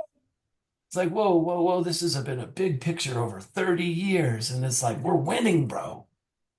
By the way, most of the tourists, other than the really hardcore, regular guests of these charter boat captains, anglers, most of them really like think it's the coolest interaction of the day.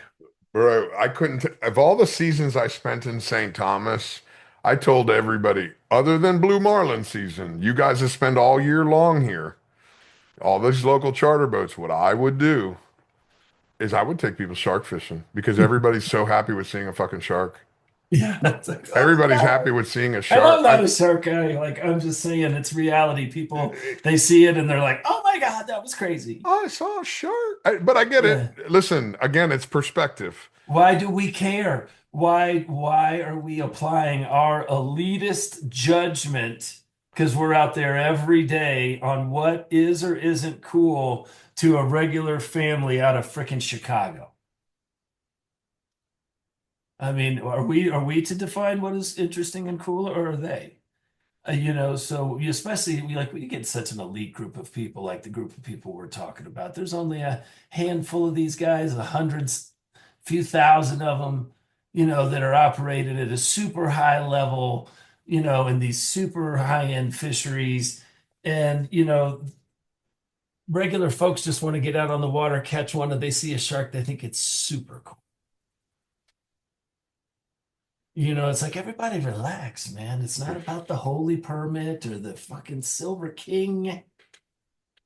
It's like you got all these country club fishermen. It's like such a joke. Those are the ones that are the loudest at the dock. It's the straight up Southern Florida country club fishermen. They're everywhere. I mean, you go around the rest of the world and no one's really complaining now. Their shoes are a little dirty and there's a little bit more blood on their shirt. But they certainly aren't complaining with the same veracity. So it's like, you know, we're winning. You can Listen, find something to the complain about anything, the but this is Western not North Atlantic has is very, very healthy. You know, winning. So is the uh, Gulf, and so is our Pacific, the Eastern that's what I Pacific. mean about the Western North Atlantic. This Uh-huh. side, from South America up, Yeah, it's all time. yeah, no, no, it's very good. There's so many other Now, fish. the people will get mad at me, but like you got all these fishing guys out there. Remember, I love you. I'm one of you. I come from where you are. I am not a science. I don't come from academia. You know what I mean? But we also gotta like talk straight, like sometimes fishermen, we're the biggest complainers, man, the biggest whiners. It's unbelievable. And I come from the space, but sometimes it's like because you're a good fisherman, you can get away with saying things that because other people who can't fish. But I've been there, dude. I'll be happy to like, if you want to like stack up the amount of hours and the number of days and the number of places, I feel like I come from a place where I have some street cred in the fishing space, and now I've got over 100 peer-reviewed papers published in the science space. So I got some street cred in the science side of things. And what I'm trying to do is leverage that to bring these two worlds together on like a commonsensical centrist path to abundance. And sometimes that requires having to say things to people that they don't want to hear, like, shut up, you're being a whiny little bitch, your business is better than ever. Thank us each year when you file your taxes. And stop complaining about the sharks. You sound like a child. You know what I mean? Like if you come to me and your business is tanking and you're in trouble and we're seeing a real economic negative impact because we have a fisheries problem in the water, we're all about it, man. We got to jump on that early. Let's get that data soon. You know what I mean? But if your business is going up, up, up, and your tummy has just got a little tummy ache to it, you know, we can meet at the little girl section of Walmart's and buy you some fresh panties. You're cracking me up, man. Sorry, that's how it is, man. Listen, I'm all good, man. It's I, like you're I, complaining about the sharks, like move, find another path. Oh, you want us to compromise the system so you can catch? Says something about you as an angler. I don't know. I've never once thought, I love the ocean. I've never once thought about compromising it to accommodate my inability to catch. okay. I So, would I would never say that out loud. That's embarrassing as a no, fisherman. whatever. Listen, you can say Yeah. what. It's just No, me I'm and just saying I it, would it, never say I'll compromise the ocean it, so I can catch. That's like, what? What did you just it's say? just me and you talking. Yeah. Yeah, right. And people, I want this conversation to be open and robust and I, out there. It listen, needs to be because like people act like they don't want to talk about it and people get all upset about it. It's like, really, what's going on? Let's just remember this was about the recovery of the recreational fishing economy. So let's start with that first. listen. Like I I said, think we've won that one. like I said earlier, I like to hear everybody's perspective. Doesn't mean I got to agree with everybody's perspective, but I want to hear everybody's. Please, the only way you're going to ever find new things is by having these conversations, having the conversations, understanding where people are coming from. Listen, I can't read every single fucking paper. I can't read every single thing. I can't talk to every single scientist. I want to talk to other people and give me your perspective. Yours might be a couple degrees different than Yeah. his and And then the hers. answer is always in the middle of the amalgamation of it all. Exactly. So no, Yeah. that's why. My question, and just because I'm curious, um, I'm assuming you're getting ready for your next season coming up for tagging sharks. What goes into the process of making a decision of where you guys want to go? Well, now we're into, it's primarily driven now by the data set gap. We're the gap in the data set that we're in pursuit of around the lives of the animals, right? So when we started working off the East Coast of the United States back in 2012, I had gotten frustrated because I had moved the ship around the world and I had been helping scientists around the world and ended up with, 40 white sharks tagged in South Africa and 30 in the Pacific, and then these various different subsets of projects as we moved around the world, and none of them were finishing, and none of them were could I leverage for impact. So we went around the world for about, I don't know, 6 or 7 years. And then I came back to the United States and I came back to the US on the East Coast. And I was like, okay, what do we have to do here as far as capturing and sampling animals for you all to get a complete life history picture of their lives? Where they mating, birthing, migrating, eating, they're from birth to death, their life history, describe it. And because we weren't able to get the results I wanted moving around because I would get 40 here and they needed 100. So now I got to take the ship halfway around the world again to get them another 40 sharks 2 or 3 years later. It's just totally inefficient and I wasn't stoked with the results. And so that's when we landed on the East Coast and they said there hadn't been any tagged at the time. They said we need 100. And yeah, that was like impossible. In 2012, there hadn't been one caught. And so I think now we're on like shark number 110 or something. Um, It seemed impossible at the time, but so we committed to the East Coast and staying here in this region of the world until we could fully describe the life history of the animal, because at that point, then you have the full capacity to manage the animal. There's 9 populations of white sharks around the world. So in these early years, when I was chasing impact and trying to visualize how that would go down, I was like, okay, there's 9 white shark populations. If you can describe the life history of the white shark in each one of those 9 populations and manage those 9 populations back to abundance, you will bring that region back into abundance. So I was like, okay, 1, 2, 3, 4, 5, 6, 7, 8, 9. If I can do that in all 9 of these puzzles, I can make an impact on global abundance. So that got me going. Like, okay, here is a definable project, describe the life history, and boom, we've been the first one that's done that off the East Coast to find the full life history. We're still trying to zero in a little bit on the mating, but we got a pretty good idea on that. Off our East Coast of the United States, our population, since we started, has gone from one of the least understood to by far the most comprehensively understood in just 10 years. And in these other populations, they've been studying them for 50 years. It just goes to show you, if you bring the fishermen and the scientists together on a common vision, you can just get so much done, so much more faster than the traditional academic approach, that we just wanted to kind of disprove the old way and say fishermen, scientists together, massive multi-disciplined collaborative groups. You catching one shark for everybody to study, not one shark for one group to get ahead of everyone else. So we would get samples and send them to everyone and maximize the rate of learning. So I got excited about this opportunity to solve the global white shark puzzle, to describe the life history in each population, affecting the abundance in each region. These regions are huge. It's like the Western North Atlantic is one region. So, That's a it's like lot the of Gulf of region. Mexico to Newfoundland, Yeah. or the Gulf of America to Newfoundland.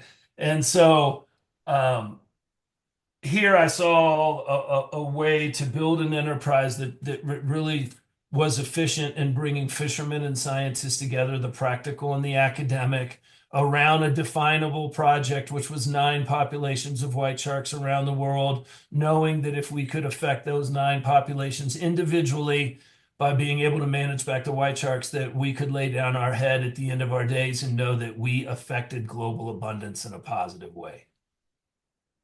And that's really was the pivot from fishermen to explorer, the pioneering of research, the global white shark puzzle, and creating an open sourced, inclusive venue to build the world's largest ocean conservation, because the white shark is so interesting to people, but then start trickling in other items, about water quality or about marine debris or about fisheries management, all leading with the white shark. As soon as you say white shark, everyone tunes in. Then you can talk a little bit about the white shark and then talk about, hey, there's still gill netting over there in the Eastern North Atlantic. Maybe, we quit doing that 35 years ago. Maybe it's something you should consider now. And I tell you what, I have dreams, man. I want to be like the US ambassador of the oceans. Okay. I want to take the stories from Florida and from New York and New Jersey and some of these places where we've had success. And I want to take them to other countries who say they're trying to figure out how to manage toward abundance, and be like, here, man, why don't you just talk to these people at FWC here and these key 8 moves they made over the last 30 years? Like, if you do that, you will get these results.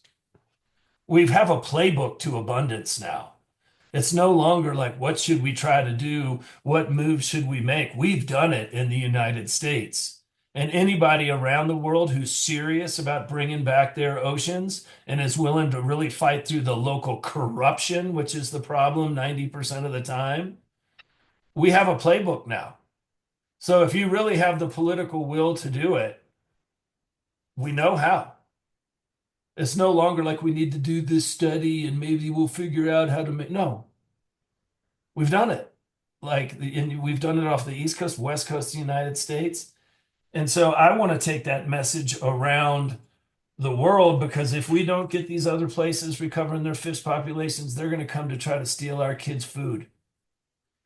And that's going to be a big problem when that happens. because we're not going to let them steal our food. So we can either help them get their own food program going, or we can shoot their boats out of the water in 20 years. So we don't want to do the latter, obviously. So let's start talking about these successes, and let's start inspiring other countries to pursue the same path, and maybe provide some economic reasons for them to make a few, certainly they should be banning inshore gill nets. Like, why are we trading with anybody who doesn't ban inshore gill nets? Just that alone would be massive for the Would global be abundance. massive. That's one move. Global, so I think I would like to, as this journey continues, continue leading expeditions and pioneering the work and putting OCEARCH on its kind of stable footing. We're building a new $50 million headquarters in Jacksonville in Mayport on the St. Johns River, right next to the naval station there. The city of Jacksonville and the state's been unbelievable as far as supporting that. That's going to be the global headquarters of OCEARCH there. They've already built a new $6.5 million dock for us. The ship is there. We're getting ready to start on the land here later this year. And we're partnering with the local universities there, not only to have an academic program, but there will be on, all the stuff that's required to run our ship. There'll be some maritime workforce training programs there so that they're shadowing our engineers, and we have the scientists being shadowed too. So we're lifting up both areas, right? Like an efficient approach to developing world-class ocean capacity and abundance. Like we can do two things at the same time. The freaking boat is so expensive. Oh, I It's can too only like the imagine. scientists struggle to get you're trying to get enough interest to pay so you can pay for the ship to give it to the scientists. But people need ships to work on to understand pipe fitting and understand diesel machinery and everything else. So why can't we do both at the same time and mitigate the cost of the vessels in half for both the maritime workforce training and the pursuit of the data sets toward abundance?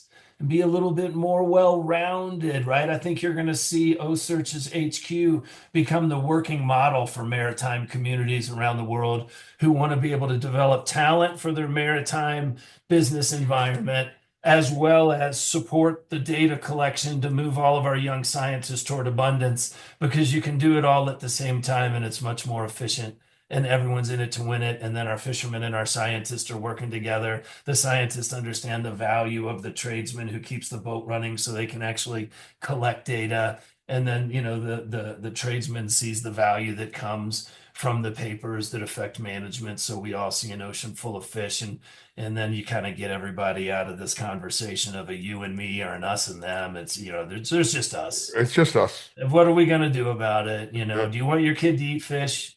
Okay, raise your hand. Okay, then there's just us. Yeah. Here we go. And we're winning right now, which is so exciting in the United States.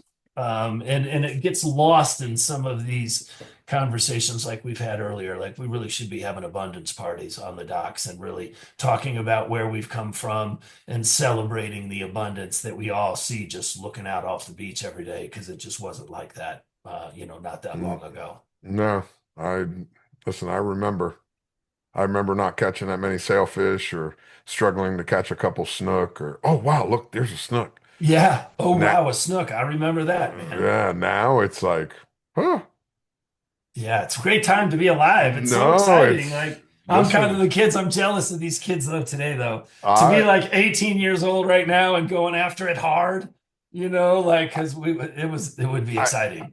you may have seen the clip or not. I had Newt Cagle. I call him Little Worm. He's 37 years old. I mean, he's in the prime of being a sport fishing captain. I met him when he was 14 years old, and we were talking about how fish being caught and who's catching this and who's catching that. And I'm like, you know what? Back in when I was growing up, catching 100 blue marlin in a season was a big deal. And now some of these guys are catching 100 in a month. And I don't get jealous. I'm happy for them. I remember what I felt like when I was doing shit like that. I loved it.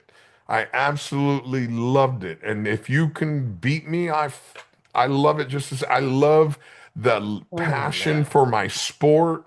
I love the Well, passion. they're enjoying a totally different environment than you had to battle through. So Yeah, but it's not really apples and apples. It's but then again, but who cares? Yeah. we got to enjoy something that the generation before us didn't.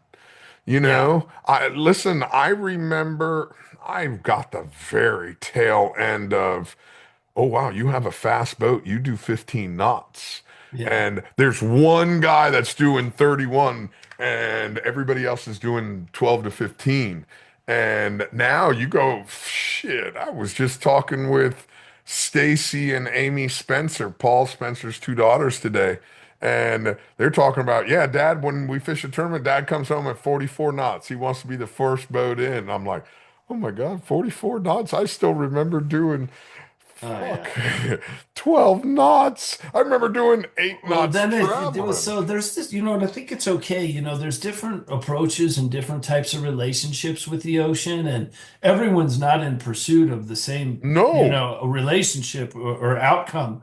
And so I think it's all good, right? Yeah. Everyone it finds that their own way. For me, I'm more of a people get on the ship or come out on the boat all the time. They're like, "Where are we going?" I'm like, "We're already there." It's like, "What do you mean?" I was like, "Where we're going?" I was like, "We're already there. We're here. We're here, man. We're on the boat. We're on the water." You Yeah. know, We're not going nowhere. you're always there when you're on the water. Yeah. And so one of the great things I found in the joy of being on the water is, the ship travels around at 9 knots. Even the old Go Fish, we would move around at 10 knots for offshore adventures, but we'd leave and not come back for 2 weeks. Yeah. Um, and I loved having to take the time to slow life down to 9 knots and bring life back to this like speed of on the water, which was really different but than the speed of land back in the day. And inevitably, over time, the boats have changed, all sorts of things have changed, and the speed on the water has really Ooh. almost kind of come up to match the speed of land. But I still, because of my journey and how it began, I don't like racing around on the water. That's not my thing. I'm kind of like, we're already there. Let's have a conversation while we make our way to wherever. Other than if, you're fishing a little catch and release tournament out of Sueños or Yeah, something. that's A something few different. days of that is fun.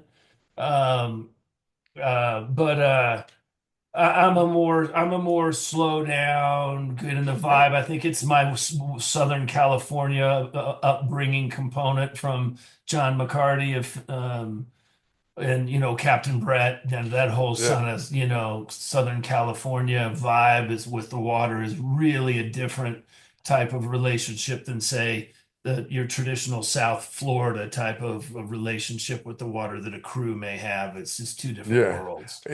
I'd like to share a story with you because it really changed my outlook on the whole industry. I had the pleasure of fishing. He came and fished with us for 3 days on the boat was Mr. Stuart Campbell. And a lot of people know Stuart from all his world records and stuff like that. And he came out on the boat and he was fishing with us. And I was standing towards the transom, I'm right by the fighting chair. And he comes up to me. And on the real tight, we had this special fighting chair made to be able to reach the corners because we were so Yeah. wide. Back then, you know, a 22-foot wide boat was an unheard of thing. So as we were talking, and one thing I always knew about Stuart, he liked to tie all his own knots. So I asked him about that. Then he asked me about the chair and how the gears worked.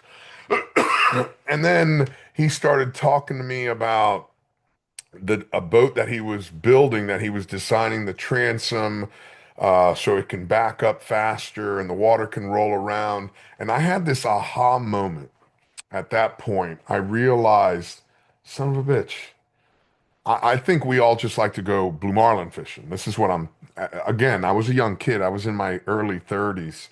And I'm like, he's an engineer. He goes fishing so he can use his engineering mind to be able to use the levers, to be able to use the gears. And me, growing up, I always played sports. So especially blue marlin fishing For me, it was an extension of team Yeah. building and team sports again. Now, as I've gotten older, listen, 2 years ago, I went to Patagonia fly fishing. I was so happy sitting in a river, water this high, just throwing the fly. I just like being outside now, but I still love that team sport. And with Stuart saying that, I realize we all do it for something different. So the fact Yeah. of you saying, for me, I'm here. I'm going to do 9 knots. I'm going to have a good conversation. When we get there, we get there. And we all We're do, always there. yeah. We're always there. And we all do this for our reason. And Yeah. whatever your reason, it's your why. And again, it's one of the reasons why I wanted you to join me on the podcast because I wanted to know your why. And uh, we've spent the last 2 hours talking about your why. Now, when I see one of these sharks on social media that gets pinged like 2 years ago, it came right here into inside the Lake Worth Lagoon. And it was cool for me because number one, it's my home inlet. Number two, I know you and I know a lot of the guys that are on the boats with you. But now after spending a couple hours catching up with you, I have a better understanding of the why. And I'm like, oh, guys, you're looking at the finished product from this idea over here. It's transversed all this little space here, and you get to see this fish inside Lake Worth Lagoon. You got to understand the journey that it took to get to that point. And uh, I enjoy the why. Yeah, I'm trying to build a brand, a centrist brand in the ocean conservation and conversation space that's so big and so centrist that it can pull the fringes into the middle or make them moot, right? Because whether it's the poacher, the preservationist, these people on the fringes of the conversation, they're both just as bad for the future of the ocean, the poacher and the preservationist, right? I like that word I always use environmentalist, but I like preservationist as well. Well, you get the idea with the No, no, I get preservationists, it. right? They're so position oriented, they're not solution oriented, just like the poacher, right? So they'll hold their position, which creates paralysis even when you could maybe get a 20% gain in their direction. No, it's all or nothing, and so these fringes are a real problem when you're trying to manage toward abundance in the middle and you're looking for the incremental 5%, the incremental 3%, the incremental 7% that over time becomes massively powerful. And then you get so the real vision was to turn my passion into my profession and then start looking around and chasing an opportunity to maximize impact. And, I come from a very entrepreneurial father with all sorts of life lessons there. It really, was a big part of this journey. And then my mom had us delivering Meals on Wheels on the weekends when we were kids. So I grew up in this environment of heavy entrepreneurship. Nothing is impossible. An inch is a cinch, a yard is hard. You just keep grinding out the inches, outwork, outlast, and then this whole understanding of this feeling you get when you serve people that you can't buy from the Meals on Wheels with my mom. And I really think that OCEARCH is really just really this kind of amalgamation of my mom and my dad and my area of interest, which is obviously in the ocean space and in the fishing space. So the real play here was to try to, Cousteau, when I really started looking at this, Cousteau had just passed, and I felt like he had left a massive void in the ocean space. He was kind of a regular centrist kind of voice, and he was gone. And he didn't, the ocean was left without a voice. And then you started to see these other voices root hold that were maybe a little bit not centrist, in my opinion. So it was like, we're going to go catch a fish and we're going to kill it and we're going to show people that's okay. And then we're going to look for opportunities to grow. And then lo and behold, here an opportunity comes by to pivot from fisherman to explorer and take those practical skills and apply them to creating opportunities for the science community to get a hold of data sets they couldn't get before on these massive animals, which happen to be our balance keepers and happen to be kind of one of the sexiest animals as far as driving scale in an ocean conversation in the space, like leveraging the lion to save the Serengeti.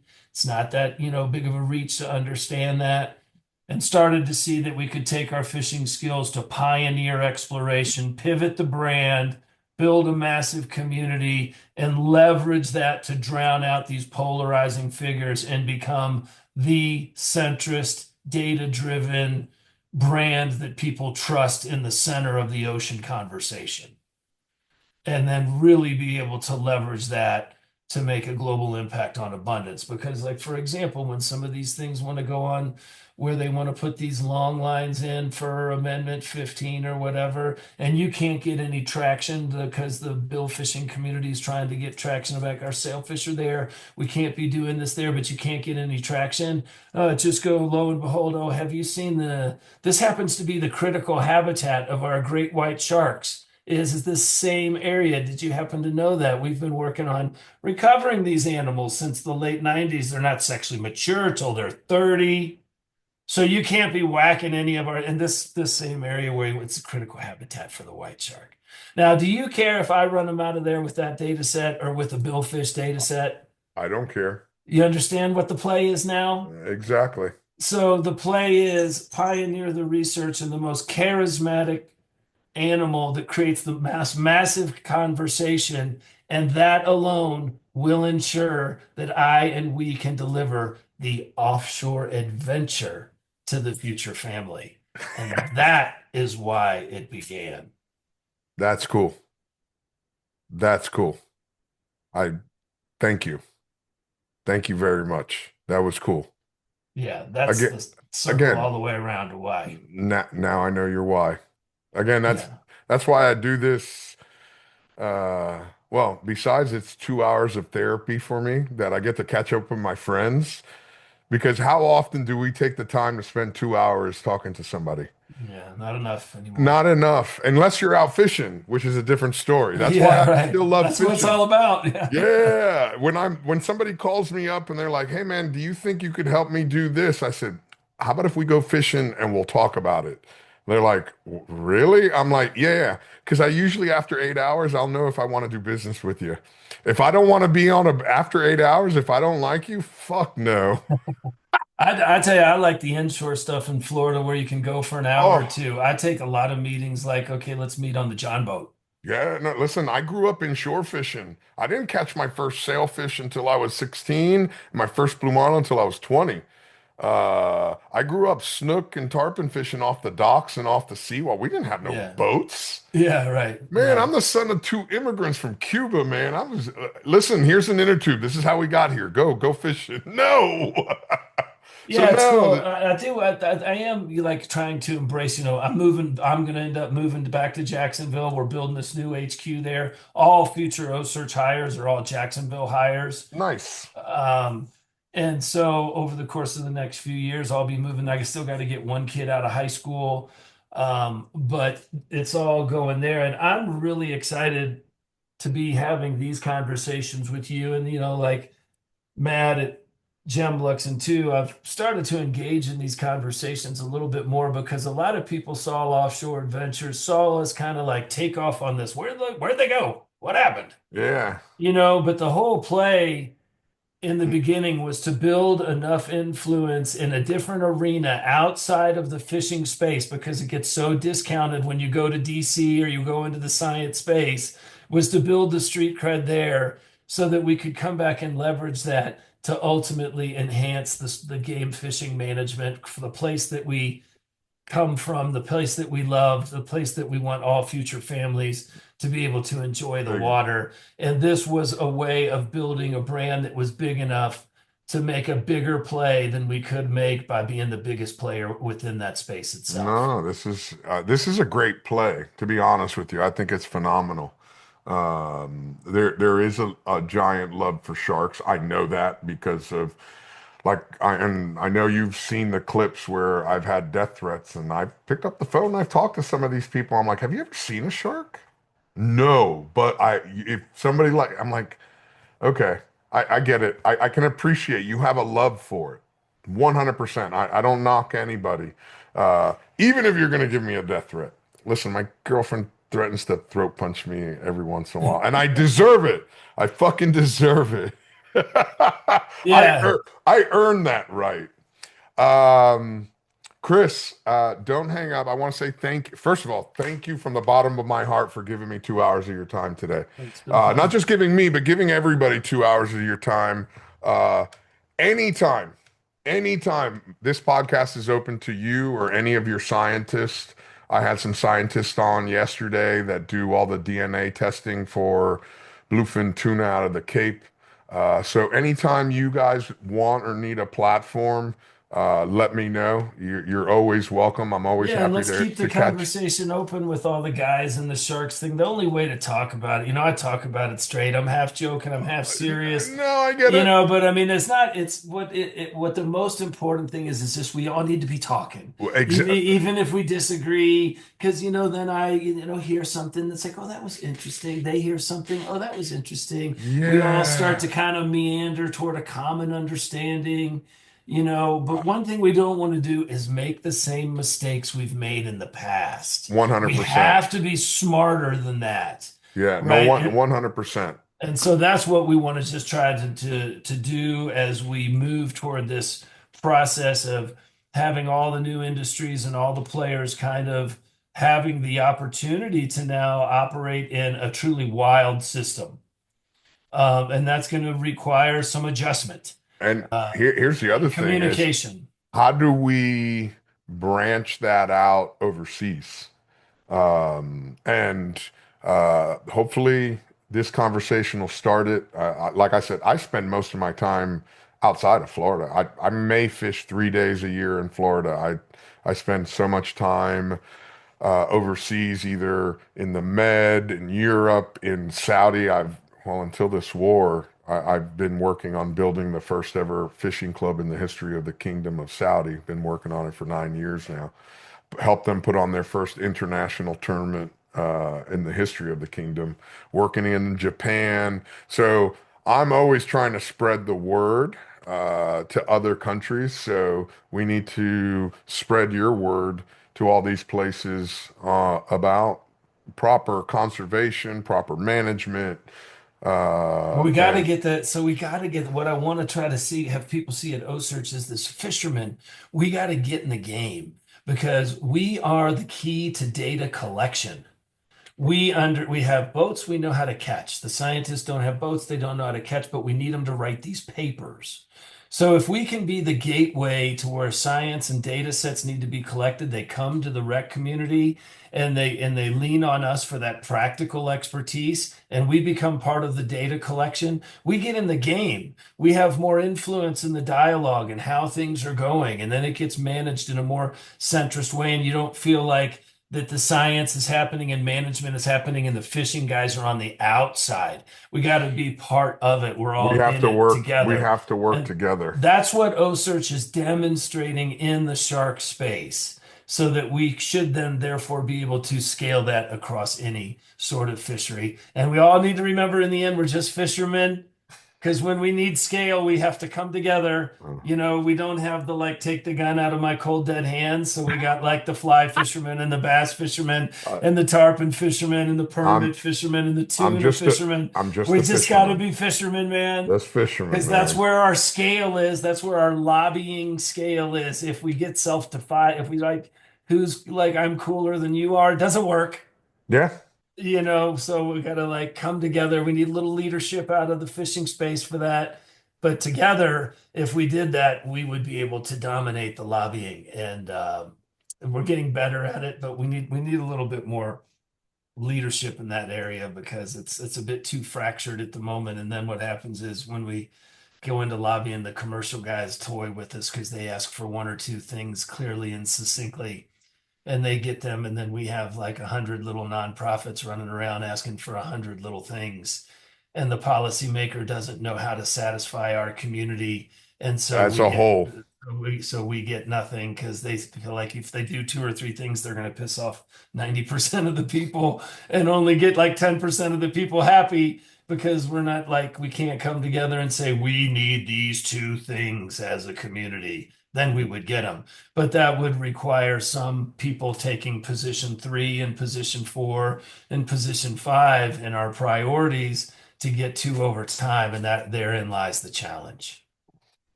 We're gonna have to work on it.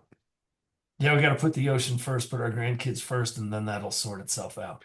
Listen, I don't have children or grandchildren, but I have plenty of them call me Uncle Fly, so I want my nieces and nephew to have plenty. We're winning. I mean, that's the most important thing. Like, there's always room for improvement, and we There's got to deal. always room. We got to deal with the little shark One issues here one and per there. 1% a day. One But percent winning, a day. winning for our kids, winning. Hashtag winning. Yeah. Chris, hold on 1 second. Everybody, thank you so much. Chris, thanks for joining us. And we will catch you guys later.